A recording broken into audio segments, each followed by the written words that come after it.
अब शनि से लोग डरते हैं। शनि सिखाते हैं हार्ड वर्किंग। शनि की साढ़ेसाती में बहुत से लोग प्राइम मिनिस्टर बने हैं। वृषभ राशि के लिए कैसा होने वाला है 2026 से 2030? 2027-28 में इनकी भी साढ़ेसाती शुरू होगी। मेष राशि जो है वो एक अग्नि तत्व राशि है। 3 राशि वालों को साढ़ेसाती परेशान करेगी। तो पहला कर्क राशि की तरफ चलते हैं सर। कर्क राशि वालों के लिए बहुत, सिंह राशि की तरफ चलते हैं। वो जहाँ भी जाते हैं ना वो अकेले और बड़े फैसले खुद से लेने की कोशिश करते हैं। कन्या राशि के लिए कैसा रहने वाला है 2026 से 2030? के लिए 2028 बेस्ट करियर ईयर है। तुला राशि की तरफ चलते हैं सर। इनके लिए कैसा जाने वाले हैं 5 साल?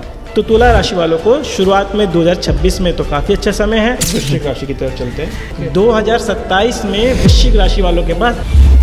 मकर राशि के लिए कैसा है? अगर शनिवार के दिन में राम रक्षा स्तोत्र का पाठ करते हैं तो काफी ज्यादा बेनिफिट है। मीन राशि 2030 मीन राशि वालों के लिए साढ़ेसाती खत्म होती है। वो लॉस मोस्टली आपके पेरेंट्स से जुड़ा होता है। ये कितनी सच्चाई है इसमें? जब तक उस व्यक्ति की खराब दशा नहीं होगी तो पेरेंट्स का बड़ा लॉस नहीं होगा। तो साढ़ेसाती जब चल रही होती है किसी इंसान की, ये आने वाली होती है, तो उसको क्या सिम्टम्स आने स्टार्ट हो जाते हैं? साढ़ेसाती के 3 फेस बांट रखता है। पहला फेस सर है, दूसरा फेस स्टमक है और तीसरा फेस पैर। 2026 से 2030 तक अभी 12 राशियों की बात करी हमने। इसमें से सबसे ज्यादा पैसे कौन सी राशि छापने वाली है?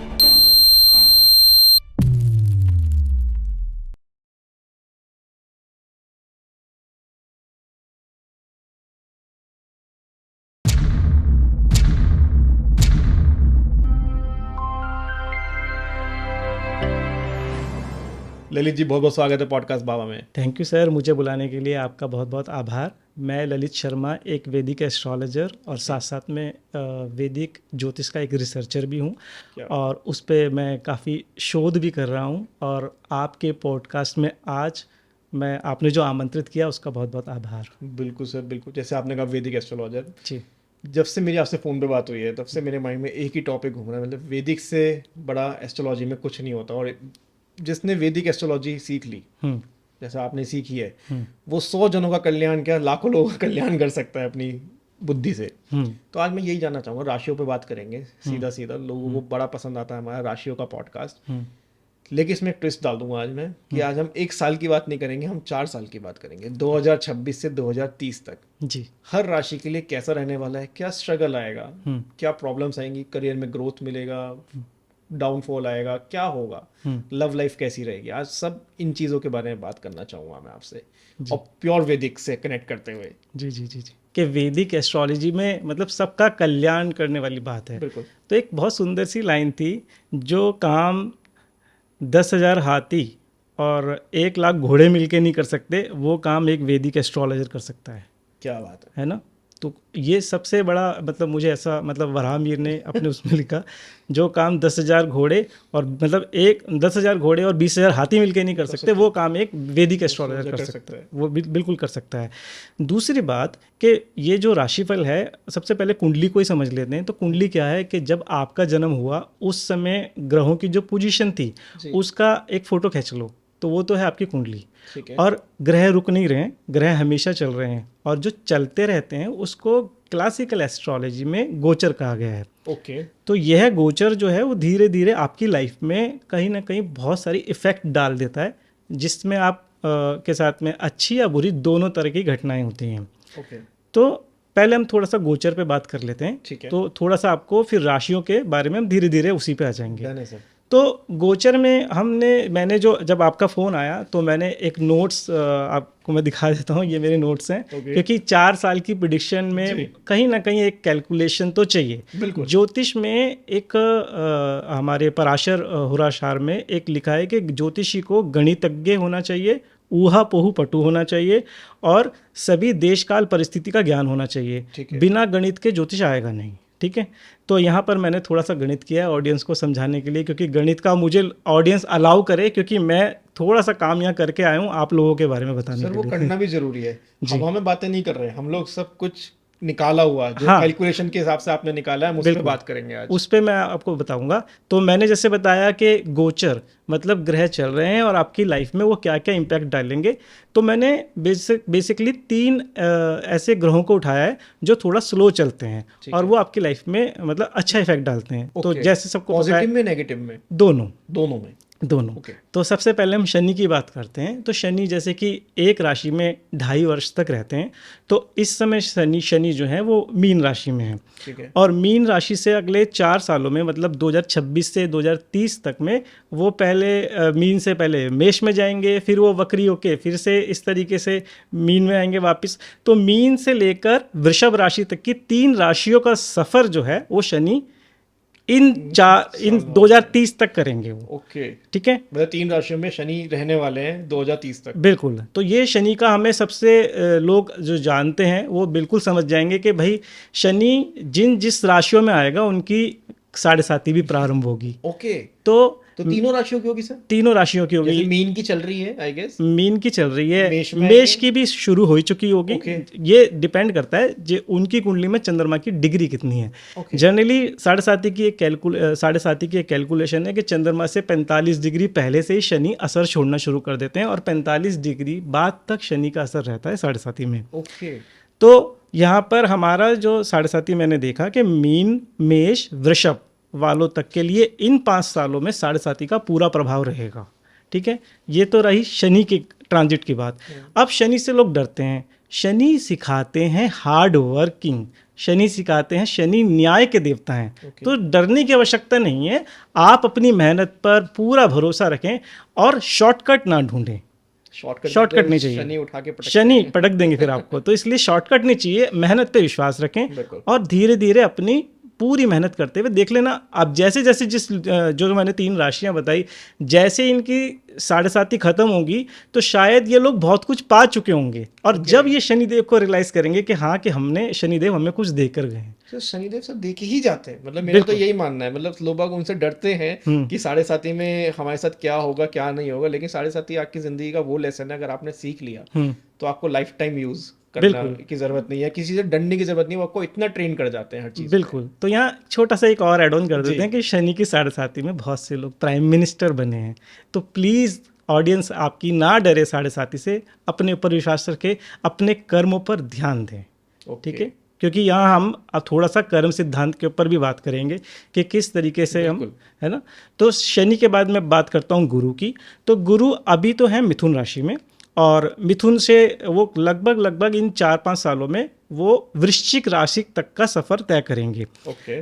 अब जैसे मिथुन राशि में है तो अभी वो 2 जून के आसपास में 2026 में वो कर्क राशि में जाएंगे। ठीक है। अब गुरु के साथ एक कंडीशन है कि गुरु हर राशि में 1 साल तक रहते हैं और 1 साल तक, लेकिन गुरु कभी कभी ना अतिचारी हो जाते हैं। अतिचारी का मतलब ये होता है कि गुरु की जो स्पीड है नॉर्मल स्पीड से ज़्यादा तेज हो जाती है। कि गुरु है, क्योंकि गुरु है वो अतिचारी में ज़्यादातर। लेकिन अब क्या है, गुरु का काम है जिंदगी में फूल बरसाना, गंगा जल का काम गुरु करता है। अब लेकिन ऐसे ग्रह को तेज कर दिया तो जो वो फल देगा ना, तो उस फल को प्रॉपर नहीं दे पाएगा।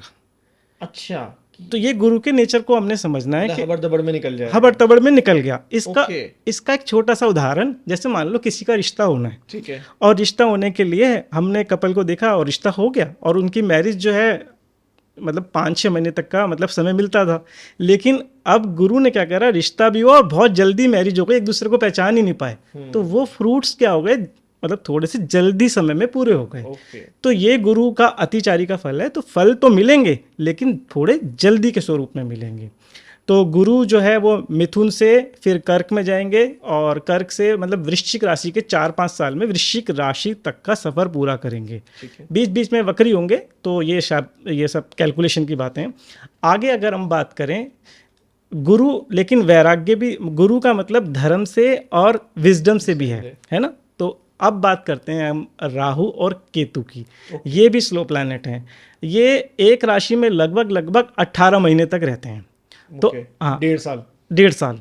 तो अभी जो है राहु जो है वो कुंभ राशि में है और हमेशा उल्टे चलते हैं, रेट्रोग्रेड रहते हैं ये, और पीछे की ओर बढ़ते हैं। तो अब राहु कुंभ से मीन में नहीं जाएगा, राहु कुंभ से मकर राशि में आएगा, फिर धनु में आएगा और फिर वृश्चिक में आएगा।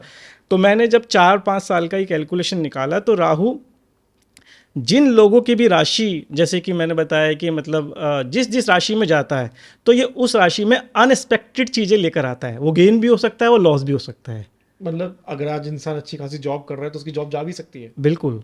मतलब या अनएक्सपेक्टेड चीज़ें आएंगी। मतलब जो आप वो चाहते नहीं है, एकदम से राहु कुछ ऐसी चीज़ें कराता है। राहु की मतलब मैंने खुद देखा है, राहु की दशा में लोग जमीन से एक तरीके से राजमहल में भी बैठे हैं और महल वाला व्यक्ति रोड पर भी आया है। तो अनएक्सपेक्टेड चीज़ें राहु के साथ है। और राहु में इल्यूजन आते हैं लोगों के साथ में, बहुत भ्रम या डर भी आता है, ओवर थिंकिंग भी आती है। ओवर थिंकिंग भी आती है राहु या की दशा। ओवर थिंकिंग ही आती है बस? ऐसा नहीं है, क्योंकि राहु ने अमृत पिया है तो उसके साथ में कहीं ना कहीं वो अचीवमेंट भी दिला सकता है ना। हाँ, लेकिन वो एग्जीक्यूशन कौन करता है? लेकिन भ्रमित करता है। आपकी बात में दम है कि वो भ्रमित भी करता है, तो आप भ्रम को संभालने का काम भी आपको इन 4-5 सालों में करना है। जैसे आपने 3 ग्रह बताए, सॉरी आपको बीच में रोका, एक क्वेश्चन आ रहा है माइंड में। हाँ। 3 ग्रह बताए, हमारे ग्रह बहुत सारे होते हैं, 9 ग्रह हम मेन मानते हैं अपने। जी। तो ये तो हम 3 ग्रह की बात कर रहे हैं, लेकिन जो हमारे चार्ट में हमारे बाकी ग्रह कहाँ बैठे हैं, वो सब भी इससे अलाइन होते होंगे कि हमारे साथ क्या होने वाला है, कैसा चलेगा हमारे आने वाले 4 साल? बिल्कुल अलाइन होते हैं, क्योंकि देखो अब जैसे कि मैंने अभी ये 3 ग्रहों का बताया, तो जैसे कि गुरु और शनि ये दोनों मिलके एक डबल ट्रांजिट नाम से एक डबल गोचर बोलते हैं इसे वैदिक एस्ट्रोलॉजी में। ये दोनों मिलके जिस हाउस को देखते हैं उस हाउस से संबंधित फल दे देते हैं। सीधा सा एग्जांपल, मान लो किसी की नौकरी नहीं लग रही है और नौकरी से संबंधित प्रॉब्लम है, अगर गुरु और शनि ने मिलके उस व्यक्ति के 6th हाउस को देख लिया तो इसका मतलब ये गुरु गंगा जल का काम कर रहा था और शनि एक ग्रीन चिट दे रहा था, तो इसका मतलब इस साल नौकरी लगने वाली है, पॉजिटिव है। पॉजिटिव है। तो मतलब गुरु और शनि का डबल गोचर देखना बहुत जरूरी है। और हमने तो अपना जहाँ भी मतलब जैसे कि भारतीय विद्या भवन में मैंने ज्योतिष सीखा, हम डबल गोचर बहुत लगाते थे हॉरोस्कोप में और काफ़ी अच्छे रिजल्ट आते थे उसमें। लगाते थे मतलब calculation wise, calculation wise, okay. और अगर इसका नेगेटिव रूप हो रहा हो तो सर क्या क्या देखने को? नेगेटिव रूप नहीं इसका नेगेटिव रूप नहीं होता, डबल गोचर का हमेशा पॉजिटिव रूप ही आएगा इसका। ओके। अगर फॉर एग्जांपल अगर 6th हाउस की ही बात मैंने नौकरी से करी, तो अगर मान लो सेम टाइम में किसी का कोर्ट केस चल रहा था तो उसका कोर्ट केस रिजॉल्व होने के चांसेस हो सकते हैं। अगर वो किसी डिजीज से परेशान है तो डिजीज रिजॉल्व हो रही है। तो मतलब ये दोनों मिलके उस हाउस की चीज़ों को पॉजिटिवनेस में बदलते हैं। ये तो बहुत बढ़िया, मतलब फर्स्ट टाइम सुना है मैंने भी। अच्छा, डबल गोचर। सर वापस टॉपिक पे आते हैं, ये जो आपने बताया इससे रिलेटेड और मेरे माइंड में क्वेश्चंस आ रहे हैं। मेष राशि की बात करना चाहूँगा, 2026 से 2030 क्या होने वाला है? अगर मैं फिर से देखो, मैंने बताया था मेरे कुछ कैलकुलेशन है, तो मैंने कुछ कैलकुलेशन की है। जैसे मेष राशि की अब मैं बात करूं, मेष राशि ना एक अग्नि तत्व राशि है। इन लोगों के अंदर एक आग है कुछ करने की, कुछ ऐसा करने की जो कुछ बड़ा या कुछ ऐसा करने की। लेकिन मैंने अभी अपने गोचर में बताया कि शनि की 7.5 लगभग इनकी शुरू हो चुकी है। तो इनको क्या करना है कि एक तो धैर्य से अपना काम जो इनको मिला है वो टास्क करते रहें। अदरवाइज होगा क्या, ये अगर ये शॉर्टकट लेने की कोशिश करेंगे या फिर जल्दीबाजी अगर किसी काम में करेंगे तो वहाँ इनको मेंटल स्ट्रेस होना शुरू हो जाएगा। तो मेष राशि वालों को सबसे पहले अपनी 7.5 में बहुत ही धैर्य से काम लेने की जरूरत है। ओके। ये क्या उपाय करें सर जिससे धैर्य रख पाएं? मैंने अक्सर अपने गुरुजनों से सुना है 7.5 के समय में यदि कोई सुंदरकांड का पाठ शाम के समय में करता है और ख़ासतौर से शनिवार के दिन करता है तो बहुत सुंदर तरीके से उसका मतलब कल्याण भी होता है और वो इस मतलब जैसे क्या है गंभीर समय को पार कर जाता है वो। ओके। सुंदरकांड का पाठ। तो सर मेष राशि जो है वो एक अग्नि तत्व राशि है जी। तो मेष राशि में अपने आप में एक अग्नि है, एक आग है कुछ नया करने की, कुछ बड़ा करने की, लेकिन कारणवश इस समय चल रही है मेष की 7.5। तो मैं यहाँ पर मेष राशि वालों के लिए एक अवेयरनेस बता रहा हूँ कि मेष राशि वाले कुछ भी बड़ा करने जा रहे हैं तो थोड़ा धैर्य से और सोच समझ के करें। कुछ ऐसा काम नहीं करना है जिससे आप आने वाले जो 7.5 के समय में कुछ फंस जाएं या फिर मतलब लीगल चीज़ों से थोड़ा सा दूर रहें, बड़े बड़े लोन या बड़े वादे ना करें किसी को। तो थोड़ा सा ये मेष राशि वालों को समझना है। इस समय शनि उनको तैयार कर रहे हैं, जैसे होता है ना किसी भी चीज़ को तैयार करने के लिए अभी शनि, हाँ अभी पीछे से मतलब उनका काम चल रहा है, शनिदेव बनाने का काम कर रहे हैं। तो आपको धैर्य के साथ अपने कामों में बने रहना है। आप यकीन मानना 2030 के आसपास में जैसे ही उनकी 7.5 खत्म होगी, 7.5 खत्म होते ही मेष राशि वाले खुद ही बताएंगे कि सर मैंने ये अचीवमेंट कर ली है। ओके। तो प्लीज़ आप लोग बिल्कुल मेष राशि वाले ध्यान से सुन लें कि मतलब 7.5 के समय में उन्हें अपने कामों को धैर्य से करना है। मैंने ईयर वाइज प्रेडिक्शन निकाली है कि किस ईयर में क्या होने जा रहा है। तो ख़ास तौर से 2026 में मेष राशि वालों की अभी शुरुआत ही है। तो आपको अपना यहाँ पर कुछ जो भी काम कर रहे हैं वो धैर्य बना के रखें, मेष राशि वाले। मेरी तरफ देख के बोलिएगा। तो मेष राशि वालों को 2026 में धैर्य बना के रखना है कामों के लिए। 2027 की मैं बात करूं तो यहाँ पर 2027 में चंद्रमा के बिल्कुल ऊपर आएंगे शनि, और ये 7.5 का एक ऐसा फेस होगा मेष राशि वालों के लिए जहां उनको बहुत ही मतलब तैयार रहना है। यहाँ पे 7.5 उनको मतलब एक तरीके से उनकी परीक्षा लेगी, तो थोड़ा हार्ड वाला टाइम होगा 2027। तो 2027 में मेष राशि वालों को थोड़ा सा बिल्कुल इस हार्ड समय को बहुत ही धैर्य के साथ गुजारना है। ठीक है। अगर मैं बात करूं 2028 की, तो 28 में अब यहाँ पर उन्हें जो 2027 में उन्होंने हार्ड फेस किया, तो 2028 में फोकस होकर उसी को मतलब एक तरीके से स्टेबिलिटी आएगी वहाँ पर एक। और 2029 में जो भी कुछ उन्होंने जहाँ पर मतलब आगे से जो भी उन्होंने एक तरीके से फेस किया, तो यहाँ से 2029 में मेष राशि वालों के लिए रिकवरी शुरू होगी। ओके। और 2030 में जो उन्होंने अब तक बोया था उसका फल 2030 में आके मिलेगा मेष राशि वालों को। तो ये जो फल है पूरा मैंने बताया 2026 से लेकर 2030 तक मेष राशि वालों को ये काम होने वाला है। तो क्या करना चाहिए? हाँ, वही मैं कि बीच में आपने बताया अप डाउन्स भी आएंगे जी, बहुत ज्यादा ब्रेक भी होंगे, फिर दोबारा अपसाइड ग्राफ भी जाएगा इनका। बिल्कुल। लेकिन इस चीज को मैनेज करने के लिए कि जब अपसाइड जा रहे हैं तो दिमाग पे चढ़ने ना दे अपनी सक्सेस को, और जब नीचे जा रहे हैं तो निराश ना होकर डिप्रेशन में ना चले जाए, तो इसके लिए क्या उपाय कर सकते हैं? सबसे पहला, क्योंकि मैंने कहा कि शनि तो न्याय के देवता हैं, किसी के साथ अन्याय नहीं करें। अपने घर में बूढ़े बुजुर्ग हो गए या फिर शनि से संबंधित वृद्ध लोग हो गए, बाहर हो गए, तो इन सब लोगों की एक तो भरपूर रूप से अगर सेवा कर सकते हैं तो सेवा करें। ओके। दूसरा, शनि न्याय के देवता हैं, जैसे कि मैंने बताया कि अन्याय नहीं करना है, तो घर में भी अपनी वाइफ हो गई, अपना परिवार हो गया, अपने बच्चे हो गए, कॉन्फिडेंटली अपने परिवार का ध्यान रखें। शनि दुख देने आते हैं, ये मैंने काफ़ी क्लासिकल में पढ़ा। दुख का मतलब ऐसा नहीं है, और दुख से इंसान लर्निंग लेता है। सुख दुख तो लाइफ में चलते हैं, तो आपको लर्निंग सिखाने आ रहे हैं, आप उससे डरे नहीं। तो अब क्या करना, ये तो हो गया कि क्या करना है। अब 2026 से लेकर 2030 तक में मेष राशि वालों को बड़े लोन नहीं लेने हैं। अगर वो बड़े लोन लेंगे तो फिर आगे जाकर वो और उल्टा मुसीबत में फंस जाएंगे। ओके। ठीक है। तो यहाँ मेष राशि वालों को ध्यान रखना है, 7.5 में बड़े बड़े डिसीजनों से बचना है।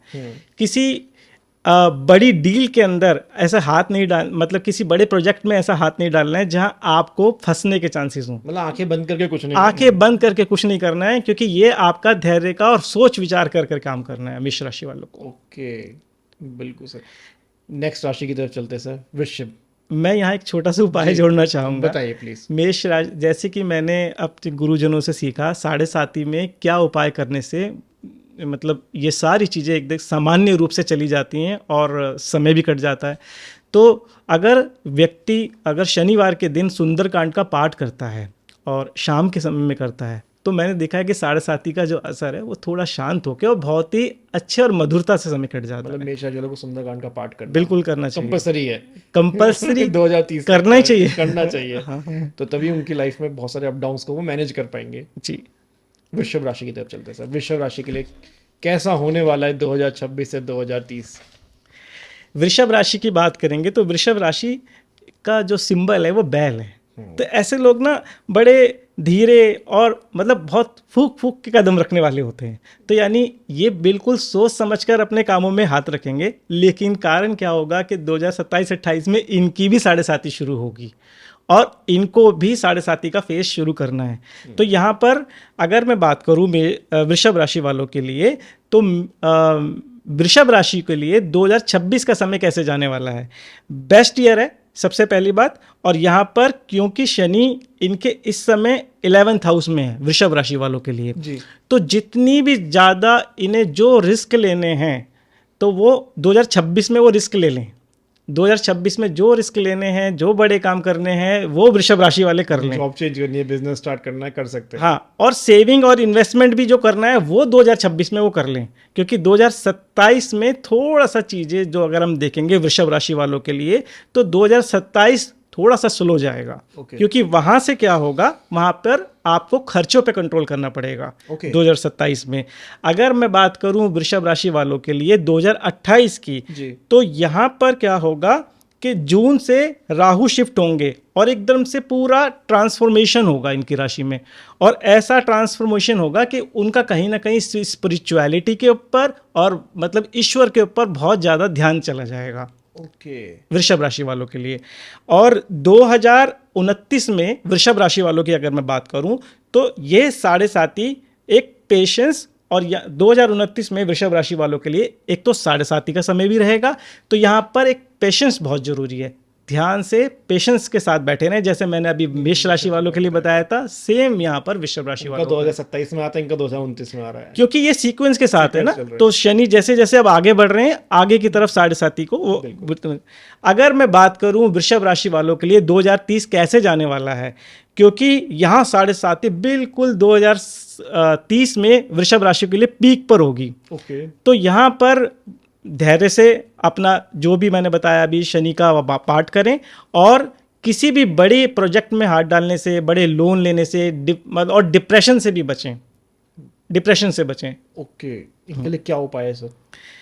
वृषभ राशि का संबंध कहीं ना कहीं, क्योंकि इसका स्वामी है शुक्र, ओके और शुक्र का मतलब कहीं ना कहीं शुक्राचार्य से है। लेकिन मैंने शनि की 7.5 में तो एक ही उपाय बताया कि सुंदरकांड का पाठ करें, और अगर शुक्र से संबंधित वो अगर श्री सूक्त का पाठ भी करते हैं साथ साथ में, उससे धन के लिए तो फायदा होगा ही होगा, और मानसिक रूप से जो भी उनको टेंशन आ रही होगी वो भी खत्म होगी।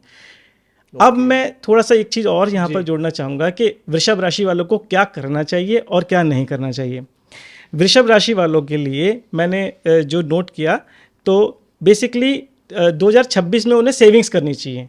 क्यों करनी चाहिए? क्योंकि आने वाला जो टाइम है वो थोड़ा स्ट्रगलिंग वाला हो सकता है, खर्चे ज़्यादा हो सकते हैं, तो 2026 में ही उन्हें थोड़ा थोड़ा सेविंग्स की बातें, मतलब सेविंग्स करना शुरू कर देना चाहिए। ठीक है। और अपनी हेल्थ पर ध्यान देना चाहिए, बिल्कुल हेल्थ का, क्योंकि ग्रांटेड नहीं लेना है, बिल्कुल अपना एक्सरसाइज अच्छे से करनी चाहिए और अपनी हेल्थ का प्रॉपर ध्यान रखना चाहिए। अब क्या नहीं करना चाहिए? किसी बड़े फैसले अगर आप ले रहे हैं, कोई बड़ा फैसला, चाहे वो फैमिली में हो, चाहे वो किसी बिजनेस हो, थोड़ा अवॉइड करें।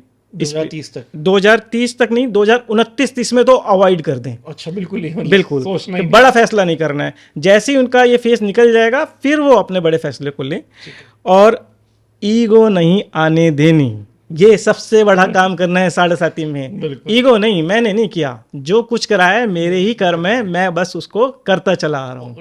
ईगो नहीं आने देना। कर्म कट रहे हैं तो इसको आराम से कटने दो उसको, इसके साथ ज़्यादा छेड़ाछाड़ी नहीं करनी। मिथुन राशि सर?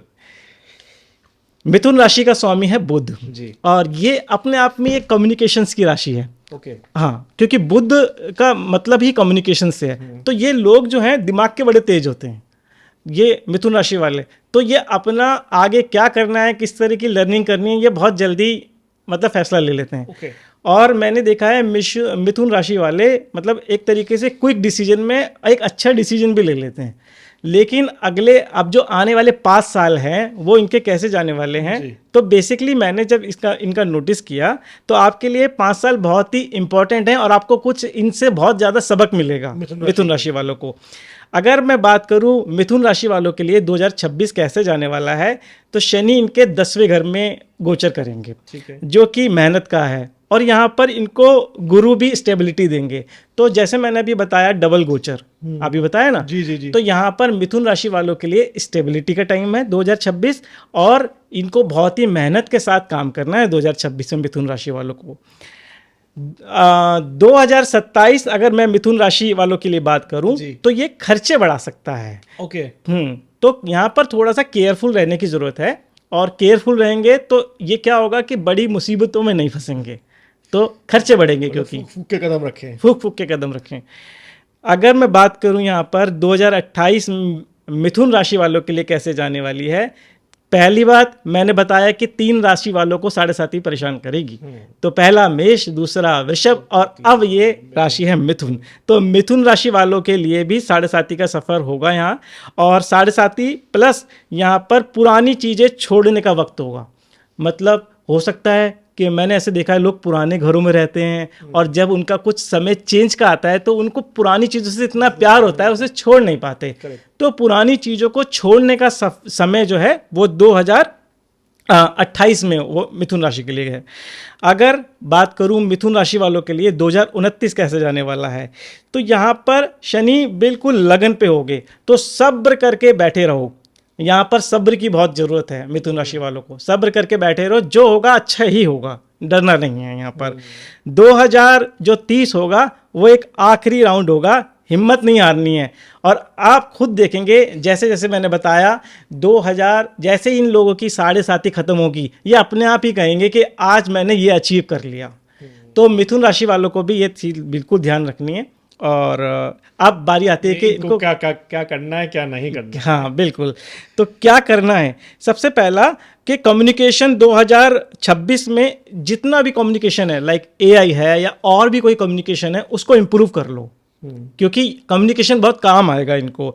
और पेशेंस के साथ फोकस करना सीखो, पेशेंस के साथ फोकस, ये बहुत ज़रूरी है। और क्या नहीं करें, 7.5 में शॉर्टकट नहीं, वो तो बिल्कुल नहीं, बिल्कुल नहीं, कोई शॉर्टकट नहीं, किसी शॉर्टकट तरीके से कोई गैम्बलिंग या किसी तरीके को कोई पैसा नहीं कमाना है। और एक साथ बहुत सारे काम नहीं पकड़ने। जनरली मैंने देखा है कि कुछ लोग प्रोजेक्ट मैनेजर होते हैं, एक साथ इतने सारे प्रोजेक्ट पकड़ लेते हैं, उनको फिर बर्डन लगने लगता है, कहीं बदनामी, कहीं पैसे का लॉस। इससे बचना है, बड़े सारे प्रोजेक्ट नहीं पकड़ें। मतलब बहुत ये एक मैंने जो काम किया है यहाँ लोगों के लिए, मैं ऐसी बारीकी चीज़ों में घुसा हूं जो शायद एस्ट्रोलॉजी का नींव है, तो मैं उस पे बात कर रहा हूं कि मतलब ऐसा कोई वैदिक से रिलेटेड सब। बिल्कुल जी। और इनके लिए उपाय क्या रहेगा सर?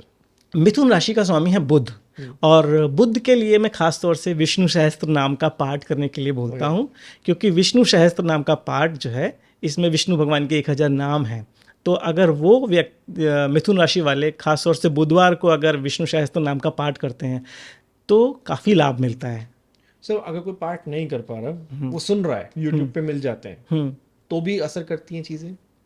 मैं खुद विष्णु सहस्त्र नाम का पाठ करता हूँ, ठीक है, और मैं सुनता भी हूँ, लेकिन मैंने देखा जितना करने से शक्ति प्राप्त होती है ना, उतना सुनने से नहीं होती।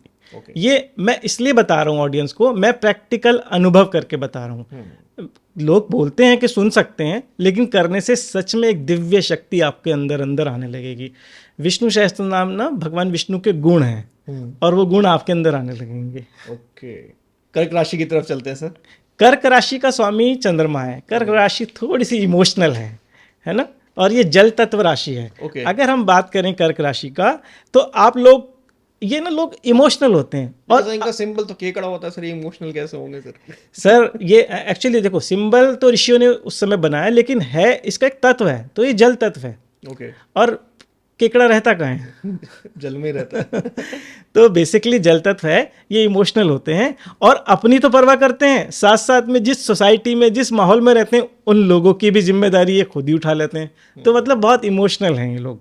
और कर्क राशि वालों की अगर मैं बात करूंगा तो अगले 5 सालों में इनके लिए भी एक बहुत अच्छी, जो मेरे को लगा कि कर्क राशि वालों के लिए बहुत अच्छी न्यूज़ है, जो मुझे काफ़ी बेटर लगा। सबसे पहली बात मैंने बताया अभी कि इस समय गुरु मिथुन राशि में है और 2 जून 2026 को गुरु चले जाएंगे कर्क राशि में। ओके। तो यहाँ पर कर्क राशि में जाके वो उच्च के हो जाएंगे।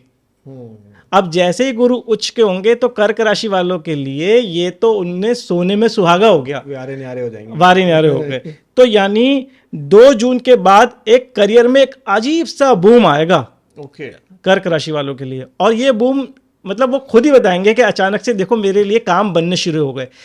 और ये मैंने बताया कि गुरु अतिचारी हैं, तो जो चीज़ें आप मतलब गुरु आने पर जल्दी जल्दी से अगर आप निपटा सकते हैं, अच्छी इन्वेस्टमेंट कर सकते हैं, बड़े डिसीजन लग सकते हैं, नई नौकरी ज्वाइन कर सकते हैं, किसी को कमिटमेंट कर रखा है वो कर सकते हैं, वो आपको ज़्यादा बेटर जून के बाद में आप कर सकते हैं इसमें। क्योंकि जो गुरु हैं वो कर्क राशि में ज़्यादा दिन रहने वाले नहीं हैं। इसी 2026 के ईयर में, क्योंकि वो अतिचारी हैं, वो फिर से चले जाएंगे सिंह राशि में। तो मेरे कहने का मतलब है कि जल्द ही अपना तैयार रहें बड़ी चीज़ों में फैसले लेने के लिए। 2027 की अगर मैं बात करूं यहाँ पर कर्क राशि वालों के लिए, तो ग्रोथ जो होगी वो कंटिन्यू ही रहेगी। क्योंकि क्या होता है कि जैसे ही गुरु सिंह राशि में जाएंगे तो फिर से एक बार को कर्क राशि में आएंगे, वक्री होकर ग्रह पीछे आता है। और मैंने बार बार देखा है कि जब भी ग्रह वक्री होकर पीछे आता है तो जो रुके हुए काम होते हैं उसको पूरा कर देता है वो। तो जनरली कुछ लोग स्टार्टअप करते हैं, बिजनेस करते हैं, शुरू नहीं हो रहा है, तो अचानक से देखेंगे उनके जो रुके काम है ये गुरु करा के चले जाएंगे। चारी में तो जल्दी जल्दी कर लिए, लेकिन जो रुक गए थे वो रुक गए, तो जैसे ही गुरु फिर से कर्क राशि में आएंगे उसके काम कराते हुए चले जाएंगे, पूरे हो जाएंगे। तो ये ध्यान रखना है। अगर मैं बात करूं कर्क राशि वालों के लिए 2028 कैसे जाने वाला है, तो जून के बाद 2028 में जून के बाद थोड़ा केयरफुल और कंपटीशन थोड़ा बढ़ सकता है। जो हाँ, फॉर एग्जांपल अगर वो नौकरी करते हैं तो नौकरी में उनको देखने को मिलेगा उनकी प्रोफाइल पे बड़ा कंपटीशन है, तो थोड़ा सा अपनी स्किल्स को और इम्प्रूवमेंट करने की ज़रूरत है। और यदि कोई बिजनेस करते हैं तो आपको बिजनेस में कंपटीशन देखने को मिलेगा उनके, तो 2028 में वो अपने कंपटीशन की तरफ में थोड़ा सा तैयार रहें कि मैं कंपटीशन लड़ने के लिए तैयार हूँ 2028 में। अगर मैं बात करूं कर्क राशि वालों के लिए 2029 की, तो यहाँ पर गुरु कन्या राशि में आएंगे। यह मेहनत का जो फल है थोड़ा सा धीरे करेंगे, धीरे करेंगे, वो खत्म नहीं कर रहे हैं, तो जो भी वो मेहनत कर रहे हैं यहाँ पर वो थोड़ा सा धीरे कर देंगे, क्योंकि कर्क राशि से कन्या राशि तीसरे घर में है। तीसरा घर कम्युनिकेशन का भी है और कहीं ना कहीं उनकी कम्युनिकेशन से उनको बेनिफिट भी होंगे, तो उनको ज़रूरत है कि जितने भी उनके क्लाइंट हैं या फिर जितनी भी मतलब जो भी वो काम डील करते हैं उसमें कम्युनिकेशन को और बढ़ा लें। बिल्कुल, है ना। अगर अब मैं बात करूं कि कर्क राशि वालों के लिए 2030 कैसे जाने वाला है, क्योंकि यहाँ पर गुरु वृश्चिक राशि में होंगे, और ये जो वृश्चिक राशि है जो ये 5th हाउस है, तो यानी ये क्रिएटिविटी का टाइम है।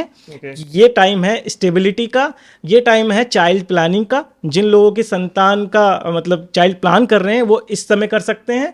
और गुरु, मैंने क्या कहा, गुरु फूल हैं और वो आपको कुछ फूल देने आए हैं, तो गुरु का स्वागत यहाँ पर आपके कर्क राशि वालों के लिए पूरा जो मैंने जो बताया 2026 से 30 तक के लिए काफी अच्छा जाने वाला है कर्क राशि वालों के लिए। क्या करना है क्या नहीं करना है?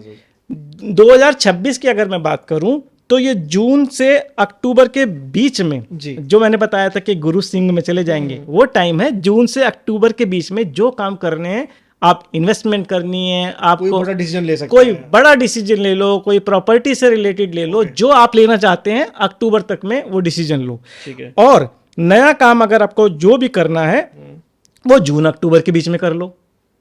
ऐसा भी तो हो सकता है कुछ लोग नया काम करने के लिए शुरू करें, लेकिन बहुत से लोग मन में रखते हैं, काम नहीं कर पाते हैं, तो वो टाइम आ चुका है, आप उसको मन में मत रखो, करो उसे।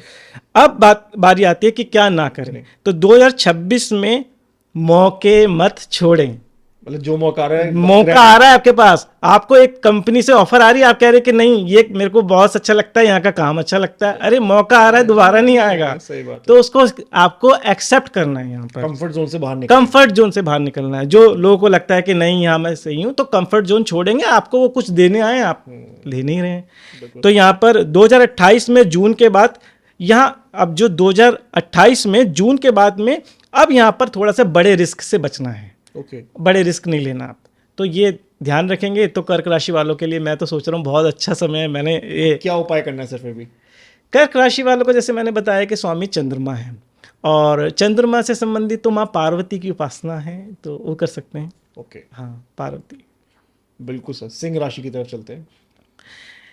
सिंह राशि का स्वामी है सूर्य, और ये भी अग्नि तत्व राशि है। मैंने देखा सिंह राशि वालों को, ये जैसे शेर जो है ना वो अकेला रहता है, उसे संगत पसंद नहीं है। तो सिंह राशि वालों को अधिकतर मैंने देखा है वो जहाँ भी जाते हैं ना वो अकेले और बड़े फैसले खुद से लेने की कोशिश करते हैं, और ये उनका स्वभाव है ना। तो सिंह राशि वालों के लिए ऐसा लगता है दुनिया उनको खुद देखे, मतलब खुद नोटिस करे सिंह राशि वालों को, ये उनका स्वभाव है एक। तो 2026 की तरफ देखेंगे तो ये 2026 से 30 तक का जो समय देखेंगे सिंह राशि वालों के लिए भी काफ़ी बेटर टाइम है ये। तो मैंने यहाँ कुछ प्रिडिक्शन निकाली हैं। अगर मैं सिंह राशि वालों के लिए 2026 की बात करूंगा तो जनवरी से अक्टूबर तक थोड़ा पैशेंस रखना है, और 31 अक्टूबर से जैसे ही गुरु सिंह राशि में जाएंगे तो ये करियर का जंप होगा। अभी मैंने कर्क के लिए बताया, अब क्योंकि मैंने बताया जैसे ही 31 अक्टूबर को गुरु सिंह राशि में जाएंगे तो यानी चंद्रमा के ऊपर इस समय गुरु का ट्रांजिट हो रहा है, तो ये गुरु के लिए, सिंह राशि वालों के लिए ये एक जंप का टाइम है। हाँ, तो लेकिन हाई जंप लेकिन कब? अक्टूबर के बाद, अक्टूबर से पहले नहीं। ठीक है। अगर मैं बात करूं सिंह राशि वालों के लिए 2027 की, तो गुरु जून तक तो सिंह में ही रहेंगे और ग्रोथ कंटिन्यू रहेगी, और जून के बाद फिर से थोड़ा सा स्लो हो जाएगा। ओके, है ना, ऐसे देख रखते हैं। अगर मैं बात करूं 2028 कैसे रहने वाला है, गुरु सिंह में रहेंगे और फिर से वो वापस जाएंगे। तो जो अब काम जो रुक गए थे, तो वो काम 2028 में पूरे होंगे। ओके, इनके भी वो जो रुके हुए काम हैं, जनरली मैंने ग्रह के नेचर को पकड़ा है कई बार। जैसे ही रेट्रोग्रेड हुआ, रेट्रोग्रेड होके पीछे जाएगा तो वो रुके हुए काम को पूरे करने के लिए जाता है। ठीक है, 2029 में सिंह राशि वालों को थोड़ा स्टेबल रहना है, क्योंकि यहाँ पर उनको अभी गुरु सपोर्ट कर रहे हैं, फाइनेंशियली सपोर्ट कर रहे हैं। Okay. तो स्टेबल रहना है थोड़ा। और 2030 में आप देख लेना, सिंह राशि वाले अपनी फैमिली की तरफ, अपनी सोसाइटी की तरफ बहुत ज़्यादा मतलब ध्यान भी देंगे, और एक फेमस भी हो सकते हैं, वो बहुत फेमस हो सकते हैं। ये सिंह राशि का था। क्या करना है क्या नहीं करना है। हाँ, तो सिंह राशि वाले को क्या करना चाहिए, अक्टूबर 2026 से जो भी करना है वो स्टार्ट कर दो। अक्टूबर से 2026 से, अक्टूबर 2026 से जो करना है वो स्टार्ट कर दो। ओके। और अगर कुछ कोई नियम सर इसमें कि ये नहीं करना है? नहीं, ऐसा कोई नियम नहीं है, क्योंकि टाइम फेवरेबल है। तो जो जिस चीज में हाथ डालेंगे, जिस चीज में हाथ डालेंगे वो काम हो जाएगा, कोई ऑब्स्टिकल्स नहीं आने वाला। अब क्या नहीं करना है, जनवरी से अक्टूबर 2026 तक ईगो मत आने दो अपने अंदर। ये बहुत इंपॉर्टेंट है कि ईगो नहीं लाना है। ठीक है, क्योंकि है तो वो सूर्य की राशि ना, तो थोड़ा किंग वाला चीजें आ जाती हैं। ईगो नहीं लाना है कि ये मेरी वजह से हुआ है, ऐसा नहीं करना है। शनि इनके 8th हाउस में होगा, तो उस समय थोड़ा हेल्थ पर ध्यान दें। हेल्थ पर ध्यान देना है, मतलब योगा करें, थोड़ा एक्सरसाइज करें, अपनी हेल्थ पर ध्यान दें, को फॉर ग्रांटेड ना लें, बिल्कुल वर्क करें जी। और ओवर कॉन्फिडेंस नहीं रखना है अंदर, ओवर कॉन्फिडेंस नहीं करना। इनके लिए उपाय सर?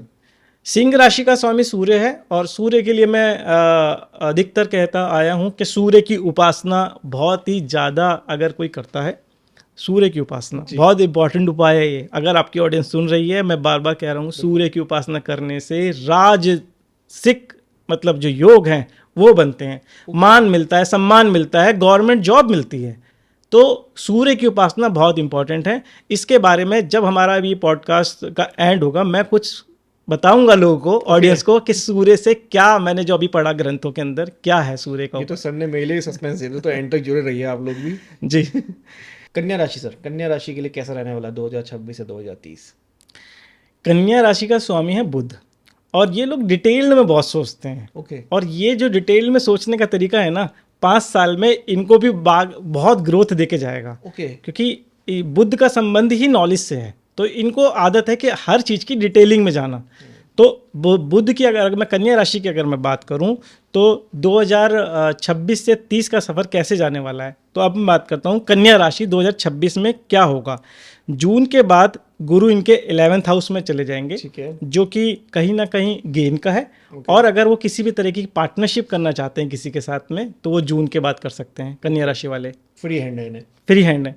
और 2027 में अगर मैं कन्या राशि की बात करूं, 2027 में गुरु कन्या में, और करियर का पहला बिग मूवमेंट होगा ये, क्योंकि गुरु अब फिर से यहाँ पर कन्या में आएंगे यहाँ पर।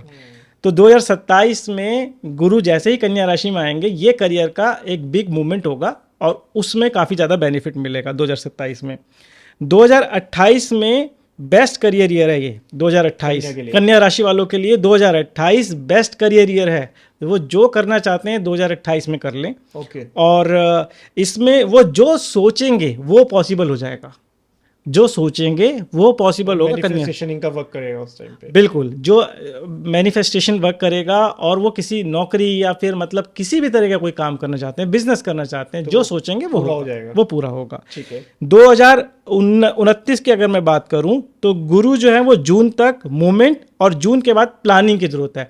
तो 2029 में वो थोड़ा और बेटर प्लानिंग करें कि इन चीज़ों को और बेटर कैसे निखार सकते हैं। जो भी वो काम कर रहे हैं 2029 को रख दें कि सिर्फ मैं प्लानिंग करूंगा इसके अंदर, और 2030 में वो स्टेबल हो जाएं, क्योंकि अब जितना उन्होंने बोया था अब वो पाने का टाइम है। तो स्टेबिलिटी से आके बैठ जाएं और देखें कि 2030 में उन्हें सारी चीज़ें जो उन्होंने करी थी, अब वो यहाँ से उनको इनकम ऑफ सोर्सेज उनके खुलते चले जाएंगे। ओके, तो इनको सर सब कुछ पॉजिटिव जा रहा है, तो ऐसा पॉजिटिव जा रहा है। इन्हें क्या नहीं करना है कि जिससे पॉजिटिविटी इनकी खराब ना हो? इनको क्या नहीं करना चाहिए, 2026 में नई पार्टनरशिप जल्दी में नहीं करनी चाहिए। मतलब अगर कुछ कर रहे हैं 2026 में, वो जल्दबाजी में ना करें। थोड़ा सा कम्युनिकेशन, क्योंकि ये राशि भी कम्युनिकेशन की है, थोड़ा पेपर अच्छे से पढ़ लें, थोड़ा सा लीगल है, करके करें, जो रिसर्च कर लें थोड़ा सा, और ओवर एनालिसिस से बचें।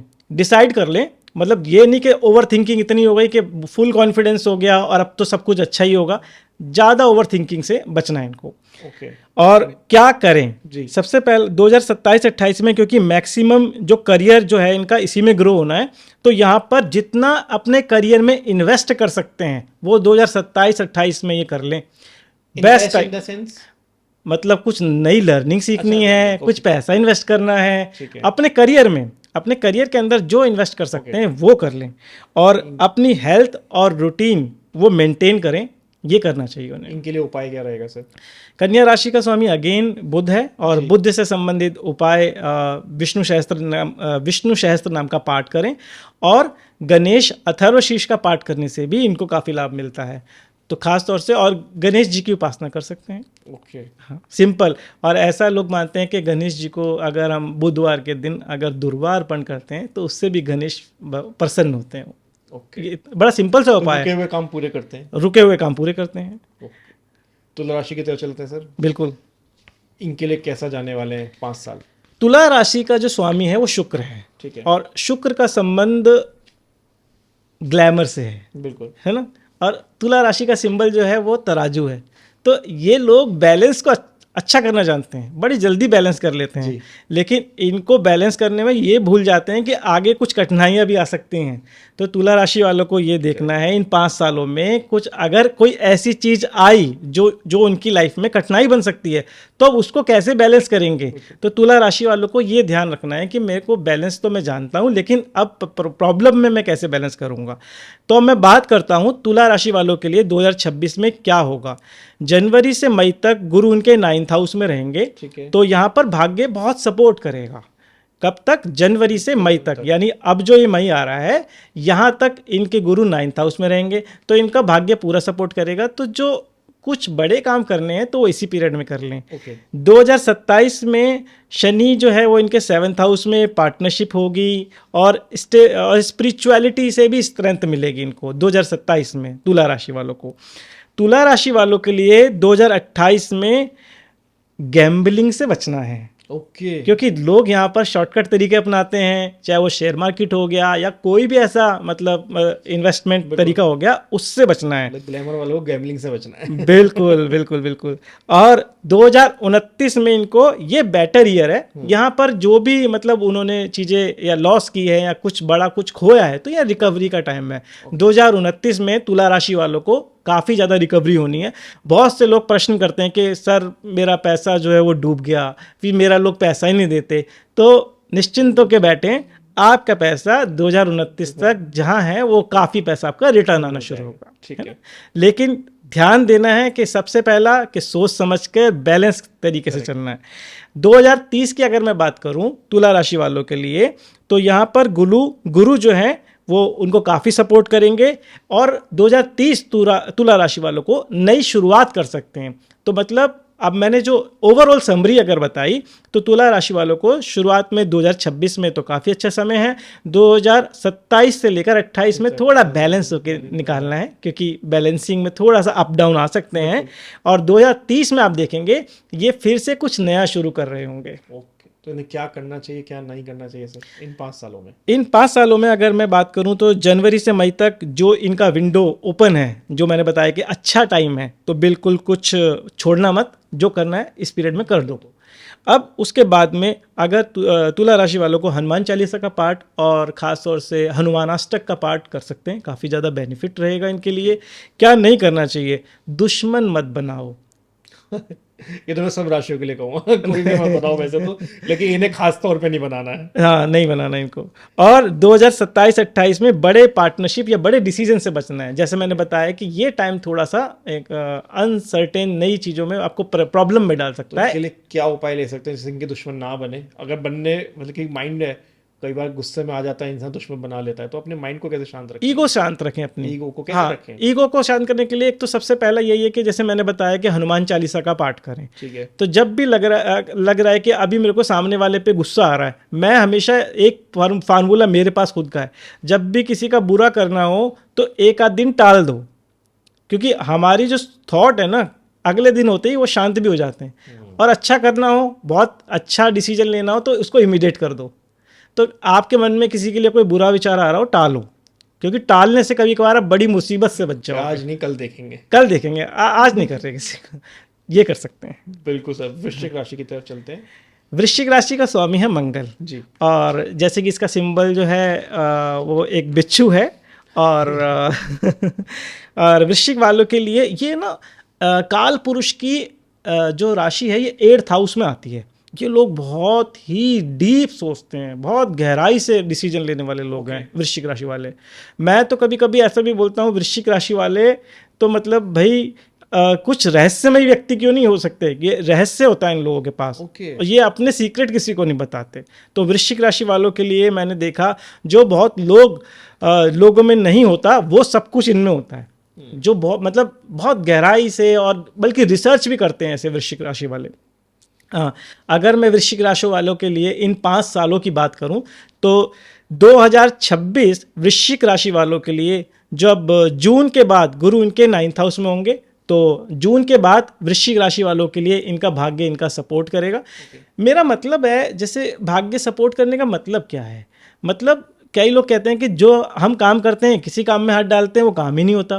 तो मतलब जून के बाद में जब 9th हाउस में आपके जुपिटर का जो ये रोल आ रहा है, तो आप जिस काम में हाथ डालेंगे, तो आप 10% मेहनत करेंगे तो आपको 50% का फल पॉजिटिव में मिलेगा। तो ये है, भाग्य साथ देगा। अगर मैं बात करूं यहाँ पर वृश्चिक राशि वालों के लिए 2027 की, तो इनकम के मौके बहुत आएंगे इनके पास। 2027 में वृश्चिक राशि वालों के पास इनकम के मौके भरपूर आने वाले हैं। और 2028 में अगर मैं बात करूं वृश्चिक राशि वालों के लिए, तो ये थोड़ा मिक्स साल रहेगा। पेशेंस के साथ फाउंडेशन बनाना है इनको। अच्छा। हाँ, मतलब कोई भी काम करने के लिए आप पहले उसका फाउंडेशन बना लो।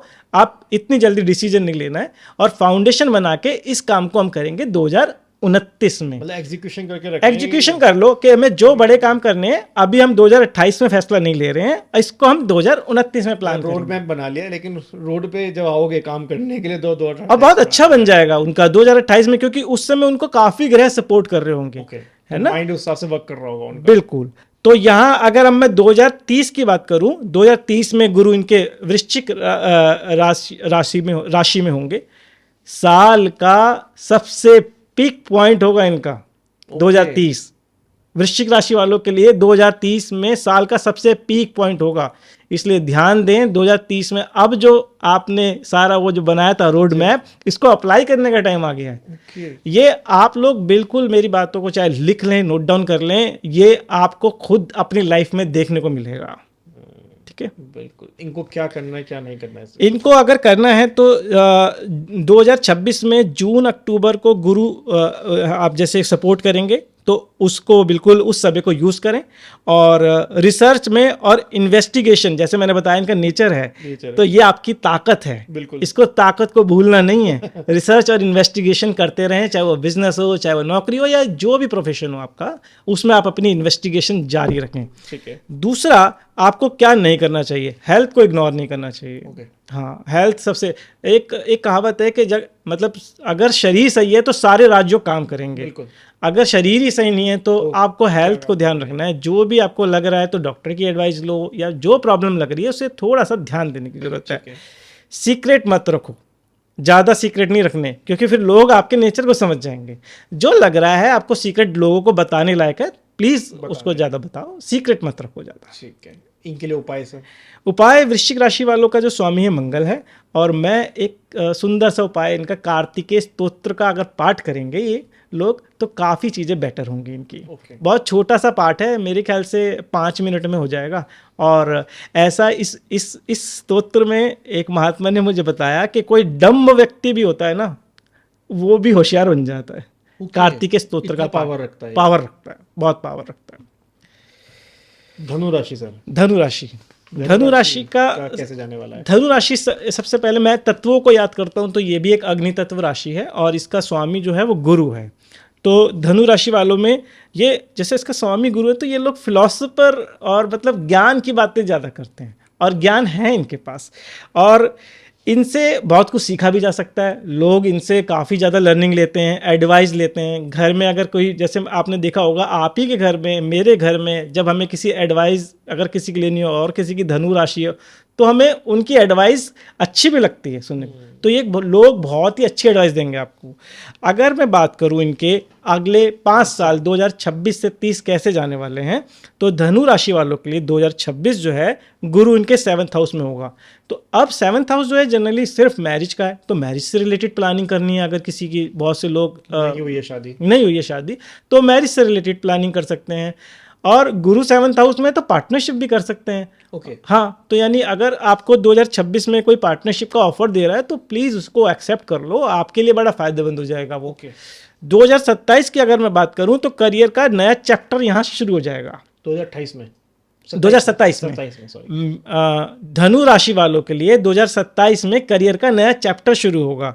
तो 2026 में उन्होंने पार्टनरशिप शुरू की और 2027 में नया करियर का चैप्टर खुला और वो करियर का चैप्टर पॉजिटिव में जाएगा। ओके। हाँ, 2027 जो है धनु राशि वालों के लिए करियर का जो चैप्टर है वो पॉजिटिव है। 2028 की अगर मैं बात करूं धनु राशि वालों के लिए तो राहु जो है वो धनु राशि में आइडेंटिटी ट्रांसफॉर्मेशन एंड सावधान रहने की जरूरत है। यहाँ पर थोड़ा सा यहाँ पे सावधान होना है क्योंकि लाइफ हमेशा स्मूथ नहीं जाती, अप एंड डाउन आते हैं। तो यानी आपने अब 2000 जाएगा नीचे आएगा, बिल्कुल आएगा। स्ट्रेट ग्राफ तो बुरा है ना सर, अप एंड डाउन तो आने लाइफ में। तो यहाँ 2028 में आपको ट्रांसफॉर्मेशन आने हैं आपके लाइफ में कुछ, उस ट्रांसफॉर्मेशन का आपको प्रॉपर ध्यान से मतलब चेंजेस। किस टाइप के ट्रांसफॉर्मेशन आ सकते हैं लाइफ में? कुछ जैसे आपका करियर चेंज हो सकता है अचानक से, आपकी फैमिली में कुछ ट्रांसफॉर्मेशन हो सकता है सडनली, मतलब कुछ लॉस हो सकते हैं, ऐसे बड़े लॉस हो सकते हैं। नेगेटिव वे में आएगा, नेगेटिव वे में, क्योंकि राहु का संबंध अचानक से कोई बड़ी घटनाओं को रिप्रेजेंट कराता है। तो ध्यान रखें। और ऐसा नहीं है कि ट्रांसफॉर्मेशन संसार के अंदर जितने लोग हैं सबके साथ होता है, सही बात है। लेकिन अगर आप उससे पहले से अलर्ट हो जाते हैं तो आप उन चीज़ों को आगे जिम्मेदारियां निभानी है, परिवार चलाना है, तो आप बहुत अच्छे से कर पाएंगे उसको। बिल्कुल मेंटली प्रिपेयर हो गए आप। मेंटली प्रिपेयर हो गए आप। अगर मैं बात करूं धनु राशि के लिए 2029 की तो यहाँ फिर से कहूँगा गैम्बलिंग से बचना है। ये हाँ, गैम्बलिंग से बचना है। और ओवरऑल ये गुड ईयर है। बस मतलब जोखम वाले, जहाँ पे पैसे का बड़ा लॉस हो सकता है, ऐसे जोखम से उनको 2000 से रिलेटेड कोई बड़े फैसले नहीं करने। हाँ, धनु राशि वालों को 2029 में पैसों से रिलेटेड कोई बड़े फैसले नहीं लेने। ठीक है। अब बात करते हैं धनु राशि वालों के लिए 2030 कैसे जाने वाला है। यहाँ पर बात आएगी तो यहाँ पर हम कहेंगे स्पिरिचुअलिटी के लिए अच्छा है। कोई विदेश जाना चाहता है तो उसके लिए बहुत अच्छा है। हायर एजुकेशन के लिए बहुत अच्छा साल है। और हायर एजुकेशन के लिए विदेश जाना है तो ये भी 2030 धनु राशि वालों के लिए काफ़ी अच्छा साल है। ये लोग बिल्कुल, इनको चांस भी मिलेंगे, जल्दी वीज़ा भी मिलेगा, जल्दी ही सारे डॉक्यूमेंट इनकी क्लियर हो जाएंगे और आसानी से जा सकते हैं। ओके, क्या करना है सर, क्या नहीं करना है? धनु राशि वालों के लिए क्या करना चाहिए? सबसे पहला, जनवरी से लेकर मई जो 2026 का मैंने पीरियड बताया था, अगर कोई पार्टनरशिप का ऑफर दे रहा है तो उसे यूज़ कर लें। ओके, है ना। और फिलॉसफी प्लस स्पिरिचुअलिटी को अपनी एक स्ट्रेंथ बना के रखें, क्योंकि उनके अंदर है और वो स्ट्रेंथ है उनकी, तो दिखा नहीं पा रहे हैं, वो अंदर से वो उसको और स्ट्रेंथ बना लें। मैं हमेशा कहता हूँ कि देखो, आप जो है ना वो हैं, उसको बदलो मत। सही बात है। देखो, उसको एक्सेप्ट करो, उसको एक्सेप्ट करो। मैं एक छोटा सा बीच में यहाँ उदाहरण जोड़ता हूँ कि एक लड़का है, एस्ट्रोलॉजी को बहुत अच्छे से मानता है। एक दिन आके बोला मेरे से कि सर थोड़ा सा तो है मुझे नॉलेज, लेकिन मेरे से नॉनवेज नहीं छूटता। तो मैंने उसके जब हॉरोस्कोप को देखा तो उसके 2nd हाउस में कुछ ऐसे ग्रहों का मतलब स्थिति थी, जैसे कि जनरली मंगल, राहु, ये पाप ग्रह कहीं ना कहीं व्यक्ति का खाने का स्वाद ऐसा बना देते हैं कि जो उसको नॉनवेज पसंद है। तो मैंने कहा देख भाई, ज़्यादा अपने आप से लड़ने की आवश्यकता मत करो कि शायद आप इस तरह का ये योग लेकर पैदा हुए हो, आप बाकी चीज़ों पे काम करो। तो जनरली हम चीज़ों को बदले ना, अपने आप को पहचानने की कोशिश करनी है आपको। ओके। अब बात ये आती है कि इनको धनु राशि वालों को क्या नहीं करना है। तो सबसे बड़े चेंजेस से बचना है, कोई भी बड़ा चेंजेस हैं उससे बिल्कुल सावधानी से करना है। और 2028 में ओवर एम्बिशियस नहीं होना है। अच्छा, हाँ, 2028 में ओवर एम्बिशियस नहीं होना है आपको, और शॉर्टकट नहीं अपनाने हैं। शॉर्टकट नहीं। आज मेरे ख्याल से मेरे पॉडकास्ट में सबसे ज़्यादा कॉमन वर्ड यही आ रहा है कि शॉर्टकट नहीं अपनाने हैं। हर राशि के लिए आ रहा क्योंकि है। मेहनत से जो फल मिलता है ना, जो धीरे धीरे करके स्टेप बाय स्टेप चलता है, वो फेल नहीं होता, वो लॉन्ग टर्म भी रहता है और वो लॉन्ग टर्म रहता है। तो यानी शॉर्टकट से ज़्यादा आप मेहनत करना शुरू करें, देखना आपको फल जरूर मिलेंगे। और मेहनत से डरो मत, मतलब डरो मत। मेहनत के बाद ही जो रिजल्ट आता है ना, उसमें सबसे ज्यादा मजा आता है। उसमें शनि बिल्कुल ध्यान से देख रहे होते हैं कि इसने मेहनत करके ही आगे बढ़ा है। इनका उपाय रह गया सर, इनको उपाय क्या करना है? धनु राशि का स्वामी गुरु है, और अगर मैं गुरु के लिए बोलूँगा तो सबसे बेस्ट उपाय तो विष्णु सहस्त्र नाम का पाठ ही है। तो विष्णु सहस्त्र नाम का पाठ ये करें, और काफ़ी ज़्यादा बेनिफिशरी है और अच्छा फल मिलेगा इनको। बिल्कुल सर। 3 राशियां बची हैं, मकर राशि की बात करते हैं। मकर राशि के लिए कैसा है? मकर राशि की अगर मैं बात करूँ तो मकर राशि का स्वामी है शनि जी। और शनि एक मैच्योर प्लैनेट है। तो ये लोग एक डिसिप्लिन से चलने वाले लोग हैं। ओके। हाँ, इनको मतलब चाहिए कि घर में या फिर नौकरी में या फिर काम में एक डिसिप्लिन हो, क्योंकि डिसिप्लिन चाहते भी हैं और लोगों से करवाते भी हैं। जी। तो इनके डिसिप्लिन से कई लोग ऐसा भी हो सकता है कि ये जब ज़्यादा डिसिप्लिन में रहेंगे तो कई लोग शायद उनसे नाराज हो सकते हैं। क्योंकि कभी कभी होता है कि लोग चलाते रहेंगे हर जगह। तो यहाँ पर इनको अगले 5 सालों में क्या क्या चीज़ें करने की ज़रूरत है अपने साथ। तो मकर राशि वालों की अगर मैं बात करूँ तो जनवरी से लेकर नवंबर तक का जो टाइम है, थोड़ा पैशेंस रखें उसके अंदर। 5 दिसंबर को जो है राहु इनके लगन में आएगा, तो एक नया अध्याय खुलेगा।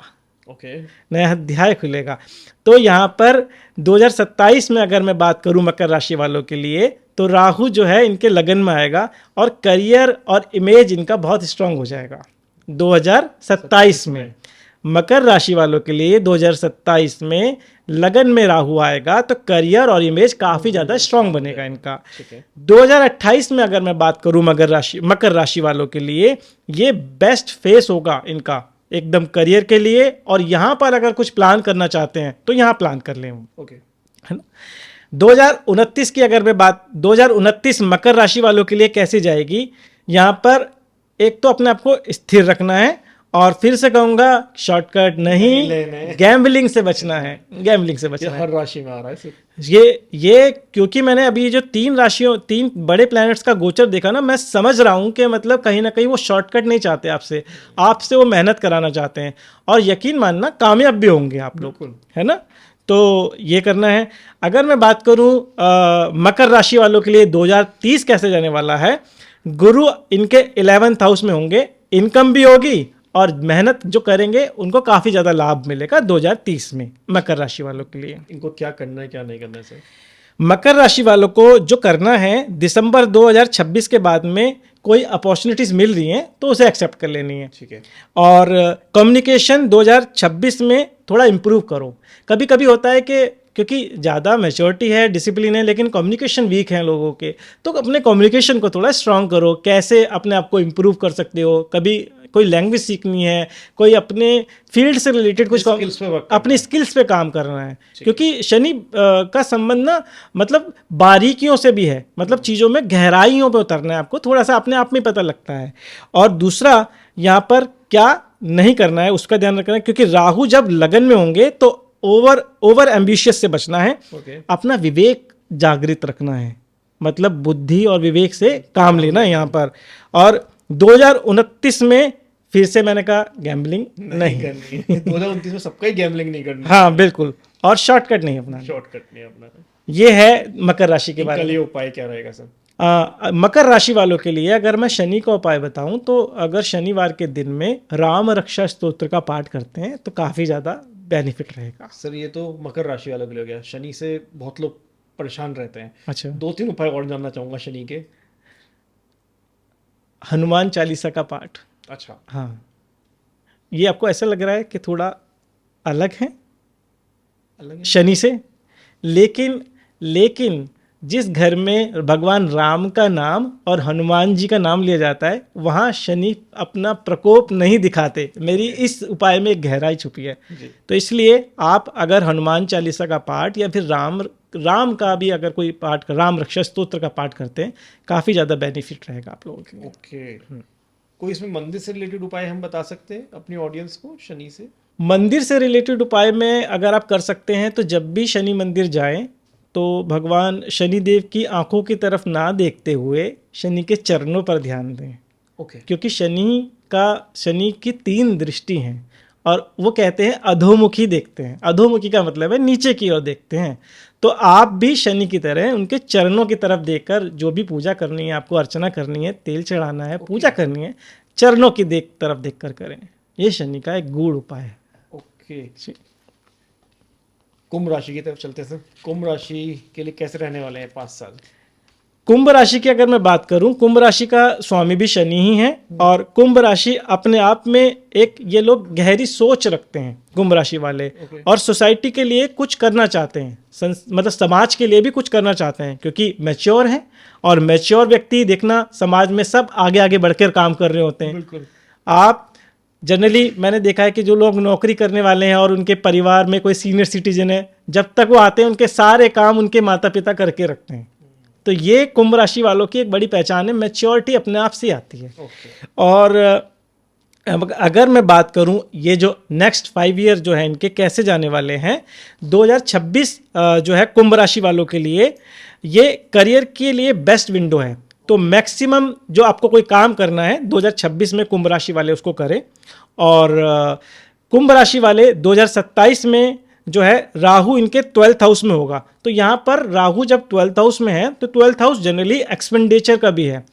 आपको किसी लीगल मैटर में नहीं पड़ना है, ठीक है। और क्योंकि 12th हाउस में हॉस्पिटलाइजेशंस का भी है, तो कोई आपको हेल्थ इश्यूज हो रहे हैं तो आप हॉस्पिटल में प्रॉपर अपनी मतलब ट्रीटमेंट ले लें और साथ साथ में बड़े खर्चे से बचें। 2027 की मैं बात कर रहा हूँ। और अगर कोई साधना या स्पिरिचुअलिटी आपको आती है तो उसको अपनाएं 2027 में कुंभ राशि वाले। अगर मैं बात करूं कुंभ राशि वाले 2028 में क्या होने वाला है, तो जून के बाद राहु 2028 में जून के बाद राहु आपके 11th हाउस में आएगा। मैंने पहले बताया कि राहु जब 11th हाउस में आते हैं तो इनकम के नए सोर्स बनाते हैं।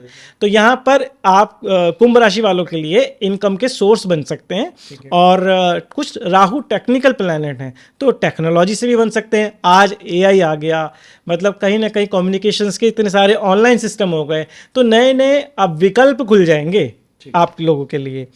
अगर मैं बात करूं 2029 कैसे जाने वाला है कुंभ राशि वालों के लिए, तो आपको अपने परिवार का ध्यान रखना है, घर का। क्योंकि देखो ज्योतिष जो है ना वो सिर्फ ये नहीं सिखाता करियर, नौकरी, बिजनेस, मेन जो चीज़ है आपका परिवार है। तो आपको अपने परिवार का ध्यान रखना है और परिवार का ध्यान रखेंगे तो वहीं से आपको डेली खाना मिलना, कपड़े, ये सब चीज़ें आपको परिवार से ही मिल रही है ना।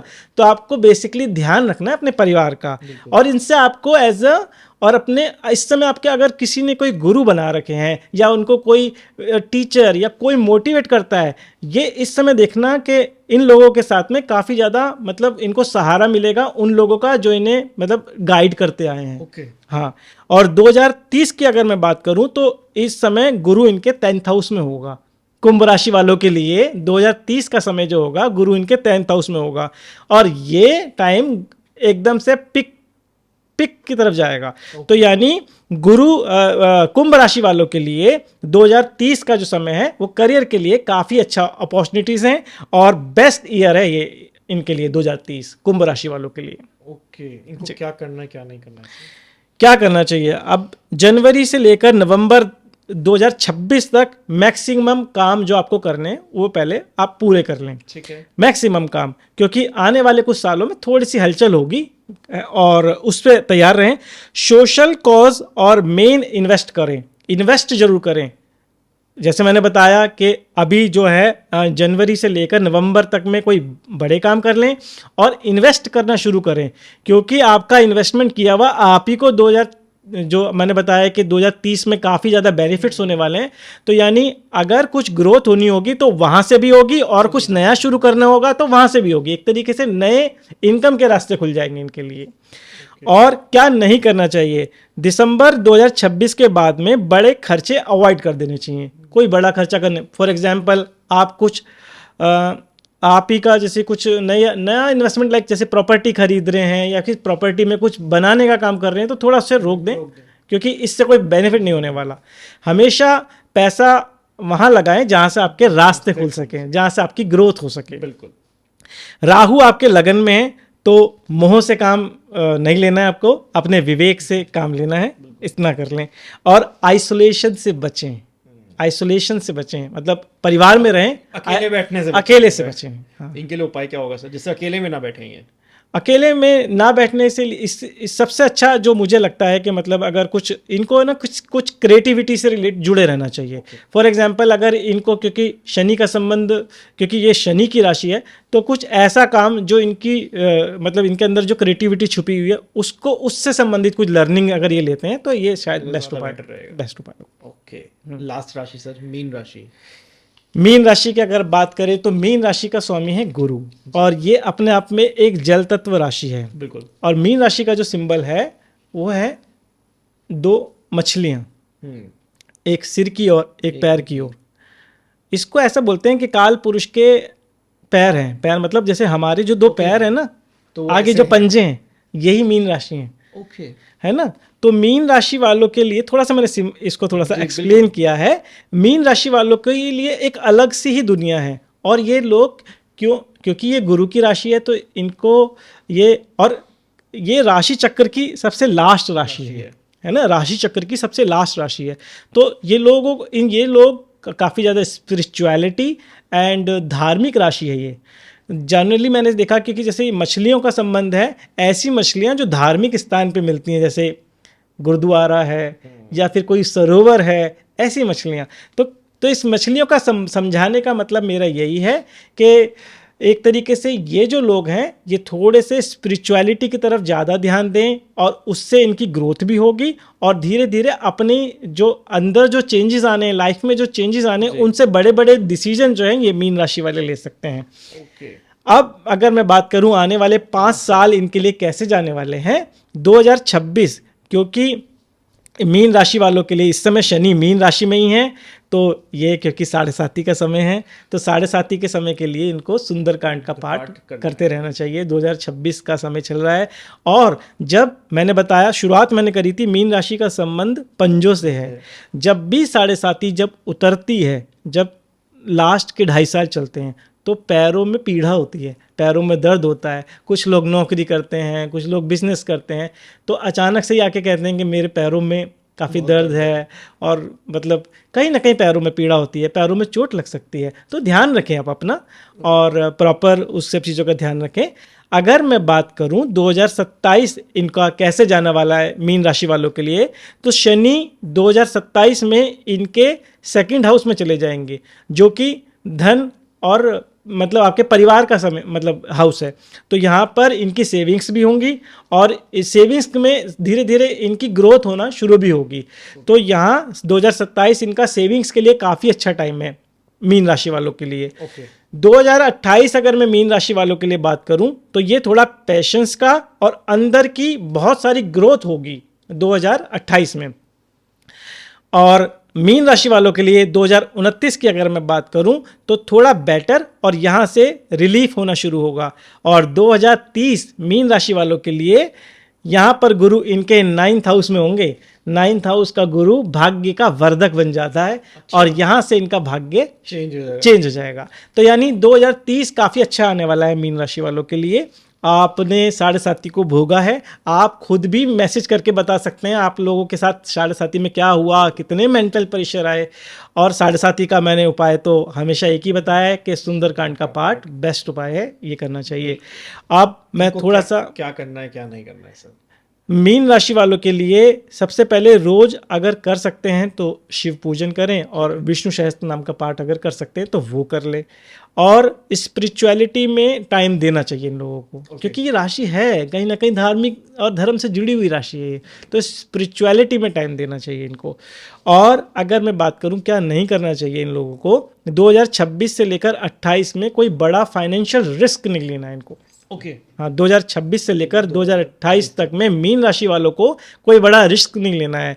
और इंस्टीट्यूशन जो भी आपको मतलब आध्यात्मिक रूप से कोई सोच आ रहा है तो उसको इग्नोर नहीं करना है, इंट्यूशन को माने। हाँ, क्योंकि कभी मैंने अभी एक रिसर्च कर रहा हूँ मैं सपनों के ऊपर है, और मतलब काफ़ी अच्छा मैंने उसको लगाकर देखा और काम करती हैं चीज़ें। तो अपने अंदर अगर कोई इस तरह की कोई चेतना या कोई इस तरह का मैसेज आ रहा है तो उसको माने, इसको मानना है। और आइसोलेशन में नहीं रहना, सबसे एंड में यही है कि आइसोलेशन में नहीं रहना, फैमिली के साथ रहना है, अपनी बातें दूसरों को शेयर करनी है। ओके, इनके लिए उपाय सर? उपाय इनके लिए विष्णु सहस्त्र नाम का पाठ है, क्योंकि ये गुरु की राशि है, और विष्णु सहस्त्र नाम के पाठ करने से इनको काफ़ी लाभ होगा। ओके, जैसे हम साढ़े साथी की बात कर रहे थे, तो एक क्वेश्चन आ रहा है माइंड में। कहा जाता है कि जब साढ़े साथी खत्म होती है तो कोई एक बड़ा लॉस दे के जाती है आपको, वो लॉस मोस्टली आपके पेरेंट्स से जुड़ा होता है। ये कितनी सच्चाई है इसमें? नहीं, ऐसा कुछ नहीं है, क्योंकि जब तक उस व्यक्ति की खराब दशा नहीं होगी तो पेरेंट्स का बड़ा लॉस नहीं होगा। लेकिन साढ़े साथी में मैंने ये देखा है कि लोगों को करियर से जुड़ा या फिर घर में फैमिली से जुड़ा कोई बीमारी आ सकती है। तो बीमारी से बचने के लिए जैसे मैंने बताया, अभी कुछ उपाय बताए आपके पॉडकास्ट में, ये सब ज़रूर करें। क्योंकि मैंने शनि के नेचर को कई बार परखा और मैंने यही पाया कि शनि आपको निचोड़ने आते हैं। बिल्कुल, वो निचोड़ेंगे तो आपको दुख भी देंगे, परेशान भी करेंगे। आप धैर्य से बन के शनि को समझें। और मैंने बताया जैसे कि सीनियर सिटीजन्स की हेल्प करें, घर में पिता हैं आपके और मम्मी पापा पैर दबाएं उनके, सबसे बढ़िया उपाय है। पैर दबाने से शनि खुश होते हैं, क्या अच्छा सेवा कर रहे हैं ना। बिल्कुल। हाँ, बहुत तो सारे व्यूअर्स जुड़े हुए हैं हमारे साथ जी। और देख भी रहे हो, मैं कहूँगा कमेंट्स भी करते रहिए, क्या पता हम आपका कमेंट उठा लें और सर से वो क्वेश्चन पूछ लें। अच्छा सर, साढ़े साथी की अभी हम बात करें, थोड़ा सा इस टॉपिक पे बात करना चाहूँगा मैं। साढ़े साथी पे जैसे आपने कहा कि कोई बड़ा लॉस नहीं देते हैं ये, लेकिन कई बार लोगों को अपनी राशियाँ पता है, ठीक है, जो एक बर्थ डेट से वो पता कर लेते हैं। एक होता है कि हमारे मून साइन से हमें पता चलता है, जो कुंडली में देख के आप बताते हैं वैदिक एस्ट्रोलॉजी के थ्रू कि इनकी कौन सी राशि है। कुछ लोगों को पता ही नहीं होता है। तो साढ़े साथी जब चल रही होती है किसी इंसान की, ये आने वाली होती है, तो उसको क्या सिम्टम्स आने स्टार्ट हो जाते हैं, उसके साथ क्या क्या चीज़ें घटित होनी स्टार्ट हो जाती हैं जिससे वो पता कर सके कि नहीं, मेरी साढ़े साथी स्टार्ट हो रही है? सवाल तो बहुत अच्छा है आपका। मैंने ऐसा ऑब्जर्व किया है कि आप ऑफिस में काम कर रहे होंगे, आप ही का बॉस आपको इतने सारे प्रोजेक्ट दे देगा कि आपकी नींदें उड़नी शुरू हो जाएंगी। ओके। और धीरे धीरे अगर आप कोई बिजनेस करते हैं तो आप ही के क्लाइंट आपके पैसा मार लेंगे। तो बर्डन इस तरीके दिखेंगे, आप मेंटली बिल्कुल सुख नहीं दिखेंगे, आपको अंदर से लगेगा यार मैं परेशान हो रहा हूँ, मैं उलझ रहा हूँ, मतलब सिर पे बोझ होगा। बोझ होगा आपके सर पे। ये पहली पहचान है। क्योंकि साढ़े साथी का ना एक उदाहरण से समझाता हूँ। साढ़े साथी के 3 फेस बांट रखे हैं। पहला फेस सर है, दूसरा फेस स्टमक है और तीसरा फेस है पैर, घुटने से नीचे का हिस्सा। तो साढ़े साथी जब भी शुरू होती है तो सबसे पहले मेंटली टेंशन होती है। जब साढ़े साथी का मिड का टाइम होता है जहाँ स्टमक से रिलेटेड रोग आते हैं, जैसे मान लो किसी को कहीं ना कहीं जैसे अल्सर हो गया, पथरी हो गई, या इस तरह की चीज़ें हो सकती हैं। फिर पैरों से संबंधित, तो ये साढ़े साथी में ध्यान रखें कि ये मैंने सिम्टम बताएं। अगर आप लोगों को ऐसा कुछ हो रहा है तो ध्यान रखें, आप अपना ध्यान रखें। तो ये लोग क्या उपाय करें, जेनरिक उपाय मैं जानना चाहूँगा साढ़े साथी से रिलेटेड। जैसे एक तो आपने बताया कि सुंदरकांड का पाठ करना है, इसके अलावा और क्या कर सकते हैं? सबसे जरूरी मैंने देखा कि साढ़े साथी में देखो शनि है, ये इनको शॉर्टकट पसंद नहीं है। तो धैर्य के साथ काम करें, जो भी किसी का पैसा नहीं मारें, क्योंकि न्याय के देवता हैं, न्याय करेंगे वो आपके साथ। तो आपको किसी का पैसा मारना नहीं है, किसी का गलत नहीं करना है, क्योंकि वो ही देंगे जो आपने पुराना बोया था। तो आप ही का बोया आपको पकड़ा रहे हैं वो, तो इसलिए बुरा क्या है। तो शनि को इसीलिए बोलते हैं न्याय के देवता हैं। आप जैसे कभी भी किसी शनि मंदिर जाएंगे तो वहाँ पर आप देखेंगे कि बहुत सारे लोग मांगने के लिए बैठे रहते हैं। तो शनि चाहते हैं कि मतलब ऐसे लोगों की सेवा करें आप, ऐसे लोगों की सेवा करें आप। तो साढ़े साथी हमेशा मतलब बहुत दुखदाई होती है, या कुछ लोगों के लिए बहुत अच्छी होती है कि जिसमें उनको कुछ दुख ही नहीं मिला? हाँ, मैं बताता हूँ। जैसे इसके लिए आपने बहुत अच्छा प्रश्न कर लिया ये, कि कुछ लगन ऐसे हैं जो साढ़े साथी जिनके लिए अच्छी होती है। जैसे तुला लगन है। तुला लगन के लिए शनि योग कारक है, तो तुला लगन वालों के लिए ज़्यादा परेशानी नहीं। ऐसे ही वृषभ लगन है। वृषभ लगन के लिए भी शनि, क्योंकि लगन के लगनेश शुक्र के दोस्त हैं, तो यहाँ पर इन दोनों लगनों के लिए साढ़े साथी खराब नहीं जाती। लेकिन साढ़े साथी के लिए हमें एक डीपेस्ट चार्ट देखना पड़ता है, जिसको हम अष्टक वर्ग बोलते हैं। यदि साढ़े साथी में शनि के भिन्नाष्टक वर्ग में जाकर देखेंगे, अगर बिंदु वहाँ पर बहुत कम है तो साढ़े साथी खराब जाएगी, और थोड़े अब बिंदु अबव हैं तो 7.5 आपकी अच्छी जाएगी। ओके, 7.5 में एक्सीडेंट्स भी होते हैं सर? कुछ भी हो सकता है 7.5 में, मैंने बताया ना, प्रॉब्लम्स आ हाथ सकती भी हैं। धो सकता है इंसान अपने? नहीं, 7.5 में आपको मतलब लाचार बना सकता है इंसान को। तो थोड़ा सा कोई भी रास्ता नहीं दिख रहा है, कोई भी नहीं है मेरे पास, ऐसे इस टाइप का लाचार, या मतलब कोई बड़ा बिजनेस तो बिल्कुल एकदम सड़क पे ही ले आया इंसान को? ऐसा ही, मतलब कोई बड़ा बिजनेस था, अचानक से सड़क पे आ गए पैसे। और मैंने बहुत सारे लोगों को देखा है। देखो, मैं बड़ा प्रैक्टिकल मैं करता आ रहा हूँ इस जो 2013 से एस्ट्रोलॉजी को। मैंने काफ़ी लोगों के चार्ट, कम से कम नहीं तो मैं 15,000 चार्ट अभी तक पढ़ चुका हूँ। और 15,000 चार्ट पढ़ने के बाद में मेरी आंखें, जब एक बार आप चार्ट को मैं देखता हूँ तो मेरे को धीरे धीरे आभास होना शुरू हो जाता है कि ये इसका कर्म बंधन है और ये तो ऐसे ही होगा। इसी से रिलेटेड अगला क्वेश्चन मेरा है, 2026 से 2030 तक अभी 12 राशियों की बात करी हमने, इसमें से सबसे ज्यादा पैसे कौन सी राशि छापने वाली है? ये तो आपने एकदम गहराई वाले प्रश्न पूछ लिए। चलो, इसमें मैंने नोट डाउन कर रखा है, थोड़ा सा एक बार देख लेते हैं। आपने बात करी कि सबसे ज़्यादा ग्रोथ, नहीं, सबसे ज्यादा पैसा कौन सी राशि छापेगी? सबसे ज़्यादा अगर पैसा मिलने वाला है तो कर्क, वृश्चिक और कन्या और मकर, ये जो 4 राशियां मैंने आपको बताई, ये काफी ग्रोथ करेंगी राशियां और पैसा अच्छा कमा लेंगे। अच्छा कमा लेंगे। उनकी लव लाइफ की बात करी, पैसे का सबसे ज्यादा इंसान क्या है? Love life. ये पैसा सॉर्ट हो गया, अब लव लाइफ में हमारी सॉर्ट होनी चाहिए, तो इनका लव लाइफ कैसे रहेगी? अच्छी रहेगी, बुरी रहेगी? इनकी लव लाइफ काफी ज्यादा बैलेंस रहेंगी, लेकिन 3 राशियां और ऐसी हैं जिनकी लव लाइफ में थोड़ी चैलेंजेस आ सकते हैं। 2026 तक। हाँ, क्योंकि मैंने बताया वो 7.5 जिन राशियों में लग रही है ना, मेष, वृषभ और मिथुन, इन तीनों राशियों को थोड़ा सा लव लाइफ वालों के लिए थोड़ा, क्योंकि मेंटल स्ट्रेस पहले से ही रहेगा, तो वो चीज़ों को मेंटेन करने में शायद थोड़ा सा वीक हो सकते हैं। तो थोड़ा उन लोगों को ध्यान देना चाहिए। ऐसा नहीं है कि बिल्कुल चीज़ें खराब हो जाएंगी, थोड़ा सा मैच्योरिटी के साथ डिसीजन ले लें, मतलब शांत रह के, शांत रह के। ईगो को तो बिल्कुल साइड ही कर दें। मैंने शनि की चीज़ों में यही देखा, धैर्य से काम लेंगे तो काम बहुत अच्छे होंगे। इमीडिएट कुछ भी मत करें। जैसे फॉर एग्जांपल ऐसे बहुत सारे क्वेश्चंस करते हैं लोग कि भाई मेरा अभी से ब्रेकअप हो गया, और छोटी छोटी बातों पे भाई ब्रेकअप अगर आपका हो रहा है तो थोड़ा मैच्योरिटी से सोचा आपने, मतलब क्यों हुआ है? एकदम से लोग सडनली कुछ बड़ा डिसीजन ले लेते हैं। धैर्य से किसी को, सामने वाले को टाइम दें और सोच कर ही विचार करें। कौन सी राशि सर एकदम से फेम और पॉपुलर होने वाली है? मतलब कौन से ऐसे जातक हैं? कर्क। कर्क राशि। हाँ, कर्क राशि जो है, मैंने बताया कि ये मेरे को लगता है, मतलब 12 राशियों में से मेरा ध्यान सिर्फ कर्क पे है। तो कर्क राशि वाले बिल्कुल तैयार हो जाएं। ये आपको एकदम से, जैसे जो अभी मैंने बताया, जब गुरु जो अतिचारी होंगे और फिर से वो पीछे सिंह में जाके फिर से कर्क में आएंगे, तैयार रहें, आपको काफ़ी ज़्यादा बेनिफिट्स हो सकता है कर्क राशि वालों को। तो ये चाहे ऑफिस में जॉब कर रहे हैं या बिजनेस कर रहे हैं, इनको ग्रोथ? हाँ बिल्कुल, ग्रोथ जब है राशि में, आपके योग शुरू हो चुके हैं, बिल्कुल ग्रोथ मिलेगी। ये तो नंबर 1 पे हो गए। नंबर 1 और 3rd पे कौन सी राशि आ रही है? सेकंड पे मकर राशि है और कन्या राशि, इनको भी मिलेगा, लेकिन थोड़ा एवरेज, लेकिन मिलेगा। ओके। अब ऐसी कौन सी सर राशि हैं जिनका 2026 से लेकर 2030, मतलब 5 साल बहुत लंबा समय होता है, लेकिन फुल स्ट्रगल में निकलने वाला है? मेष राशि थोड़ा सा, क्योंकि मैंने बताया, क्योंकि इस समय शनि इनको बना रहे हैं और बनाते बनाते इनको ऐसे हिम्मत नहीं हारनी है, आपको बनना है। और 2030 तक आप ऐसे बन जाएंगे, आप खुद सोचेंगे। तो आप बनने से डरे ना, आप बिल्कुल अपनी मेहनत पे विश्वास रखें मेष राशि वाले। और आप देखना 2030 तक आप जो बन के निकलेंगे ना, शनि को आप खुद सैल्यूट करेंगे कि भाई आपने मुझे बना दिया, आपने ट्रेन कर दिया।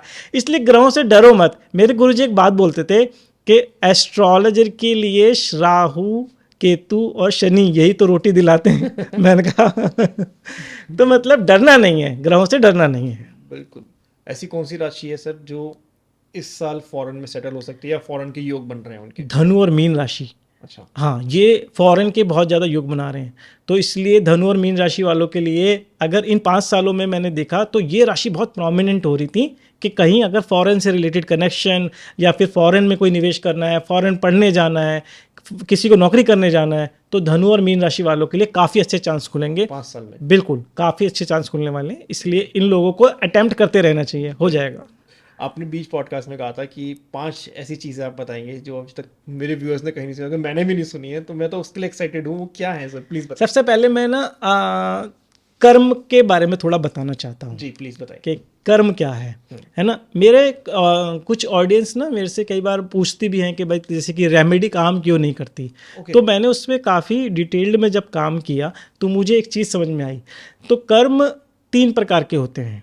सबसे पहला जो कर्म होता है वो होता है क्रियामान कर्म। क्रियामान कर्म का ऐसा समझ लो कि सुबह उठने से लेकर रात को सोने तक में हम जो भी कोई काम करते हैं वो क्रियामान कर्म में आता है। ठीक है। इसी क्रियामान कर्म के अंदर कुछ काम हमसे ऐसे हो जाते हैं जो गंभीर होते हैं, जो थोड़े ठोस होते हैं, और वो चले जाते हैं संचित कर्म में। ओके। संचित कर्म ऐसा लगा लो जैसे हमारा एक बड़ा बैंक अकाउंट, वहाँ पर हमारे कर्म स्टोर हो रहे हैं। ठीक है ना, इसको बताऊंगा बड़े अच्छे से, आपको समझ में आएगा। तो संचित कर्म हमारे स्टोर हो रहे हैं। ठीक है जी। अब इसी का जो एक तीसरा पार्ट है वो है प्रारब्ध कर्म। प्रारब्ध कर्म वो है जो संचित में से निकाल कर आपको इस जन्म में भोगने के लिए दे दिया है, आपको उसे भोगना है। मेन अकाउंट में से निकाल के आपको प्रारब्ध दे दिया है, वो आपको भोगना है। अब ये जो 3 कर्म मैंने बताए हैं, इन 3 कर्मों में भी 3 प्रकार होते हैं। पहला प्रकार क्या है, इसमें एक कर्म होता है, एक प्रकार का कर्म है जैसे दृढ़ कर्म। दृढ़ कर्म वो होते हैं जो थोड़े से स्ट्रांग होते हैं, उनके ऊपर किसी भी उपाय कोई काम ही नहीं करता है, मतलब वो भुगतने हैं। और एक होते हैं अदृढ़ कर्म, मतलब थोड़े कम स्ट्रांग होते हैं। इसमें रेमेडी बहुत अच्छे से काम करती है क्योंकि आपने हल्के कर्म किए हैं और वो बहुत आसानी से उपायों से समाप्त कट रहे हैं। हाँ, एक होते हैं दृढ़ कर्म, ये मिक्स है, तो यानी यहाँ भी रेमेडी काम करती है। तो बेसिकली जो दृढ़ कर्म है, दृढ़ कर्म, उस पर रेमेडी काम नहीं करती, तो इसीलिए लोगों का विश्वास ज्योतिष से थोड़ा कम होता है कि वो नहीं समझ पाते क्योंकि ये आपके स्ट्रांग कर्म है। अब इसको थोड़ा सिंपल भाषा में समझना है तो ऐसे समझ के चलो, दृढ़ कर्म वो है जो पेन से खींची एक लाइन है, और अदृढ़ कर्म वो है पेंसिल से खींची हुई लाइन। रबड़ से मिटो रहे हैं मतलब रेमेडी हो रही है, और पेन से खींची हुई लाइन की कोई रेमेडी काम नहीं करेगी। तो ये आपको मैंने कर्म बंधन से बताया। इसको समझने के लिए मैं 2 स्टोरी आपके व्यूवर्स को सुनाना चाहूँगा। पहली स्टोरी है महाभारत के अंदर अनुशासन पर्व से ली है मैंने, और गोमती नाम की एक महिला है, और वो महिला जो है ब्राह्मणी महिला है और बड़ी विवेकी ज्ञानी है ना। तो एक दिन क्या हुआ, उनके पुत्र को सांप ने डस लिया, और सांप ने जब डस लिया तो उनके पड़ोस में एक शिकारी या सपेरा रहता था, अर्जुन नाम था उसका। तो वो कहीं से ढूंढता उस सांप को पकड़ लाया, और सांप को पकड़ के लाकर उसने गोमती से पूछा कि मुझे बताओ इसको मारूं, जला दूं या दफना दूं।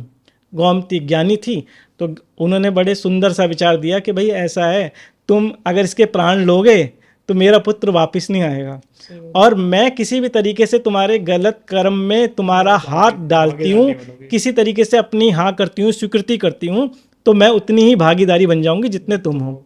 तो मैं तो इसे मतलब मैं नहीं कहूँगी कि इसे मारो।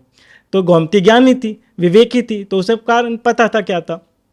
अब थोड़ी देर में क्या हुआ, सांप को होश आने लगा, और सांप ने एकदम से, महाभारत का काल था, सांप ने उत्तर दिया। तो सांप से अर्जुन ने पूछा कि आपने क्यों मारा, इनका एक ही पुत्र था। सांप ने उत्तर दिया, मैंने नहीं मारा है, मुझे यमराज ने बोला। मतलब मेरे मन में संकल्प आया कि यमराज ने मुझे ऐसा करने को बोला।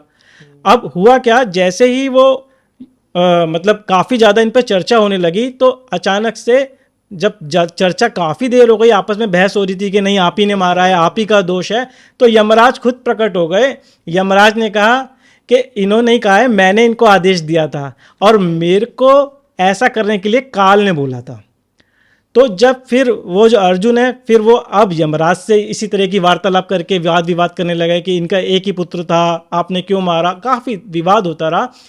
काल उत्पन्न हुए वहीं पर, और काल ने बोला जिसका जितना समय है उसी हिसाब से उसकी मृत्यु निश्चित है, कोई रोक नहीं सकता इसके लिए। ये है आपका प्रारब्ध, जो मैंने अभी आपको समझाया। प्रारब्ध को कोई भी रेमेडी मिटा नहीं सकती, वो भोगना है। तो निश्चिंत होकर समझ लें कि प्रारब्ध आपको भोगना है, ठीक है, उसकी कोई रेमेडी नहीं है। अब एक कहानी आती है धृतराष्ट्र की। धृतराष्ट्र महाभारत का कैरेक्टर है, आपको सबको पता है। तो यानी अब वो जन्म से ब्लाइंड है, अंधे हैं। तो एक बार सबसे पहले, अब एक बार उन्होंने क्या किया, भगवान कृष्ण से पूछा। महाभारत में जब उनके 100 पुत्र मर गए, तो उन्होंने कृष्ण से पूछा ऐसा क्या कारण रहा जो मेरे 100 पुत्र मर गए। तो भगवान कृष्ण ने उनको 40 जन्मों के पीछे पूर्व में दिखाया। तो कि धृतराष्ट्र ने क्या करा, एक शिकार के जाते जाते एक पेड़ पे पक्षियों का शिकार करने गए थे, और वहाँ पे उन्होंने जब शिकार नहीं कर पाए तो उन्होंने अग्नि से जुड़ी हुई कोई चीज़ या मशाल उस पेड़ पर फेंक दी, और उस पेड़ पर जितने पक्षी थे, कुछ पक्षी तो उड़ गए और कुछ पक्षी अंधे हो गए। ओके। और उसमें से करीब 100 पक्षी जलकर मर गए। ये था आप ही का किया हुआ संचित कर्म, जो आपको काफी दिनों के बाद भोगना पड़ा। तो संचित कर्म इमीडिएट फल नहीं देता, वो आप ही का फल देगा, लेकिन समय आने के बाद। जैसे कोई बड़ा काम जो आपकी लाइफ में आता है, उसके पीछे आप कारण होते हैं, आप ही का किया हुआ है, वो संचित कर्म धीरे धीरे बन के आप ही के सामने आता है। तो ये आपके व्यूअर्स को मैं 2 कहानियों के माध्यम से सिखाना बताना चाहता हूँ कि रेमेडी के चक्कर में पढ़ते पढ़ते आप अपने कर्मों को सुधारें, वो बहुत जरूरी है। कर्म मेन है, कर्म मेन, रेमेडी ही कर्म है। हाँ, ये बहुत मेन है। नहीं, जो आपने समझाया सब, मतलब फर्स्ट टाइम मैंने भी इतनी गहराई में जाके समझा, मतलब समझ आ रहा है कि कर्म की पावर क्या है, कि 40 जन्म पहले आपने जो चीज कही थी उसका आपको कौन से जन्म में संचित कर्म है ना, कहीं से उठ के कहीं आ गया, किस जन्म में आपको चुकाना पड़ जाएगा आपको भी नहीं, कुछ नहीं कह सकते। बिल्कुल। सिर्फ 12 राशि हमने पीछे डिस्कस करी, उसमें आपने विष्णु सहस्त्र नाम का बार बार जिक्र किया, इसके पीछे कोई राज है? क्योंकि जब भी मैंने उपाय पूछा आपने इसका वर्णन किया कि ये कर लें और सारे चीज़ों से मुक्त हो जाएंगे आप। आपने बहुत गहराई वाला प्रश्न पूछा है, और मैंने देखा है कि मेरे काफ़ी ज़्यादा क्लाइंट्स को मैंने विष्णु सहस्त्र नाम का पाठ करने को दिया है।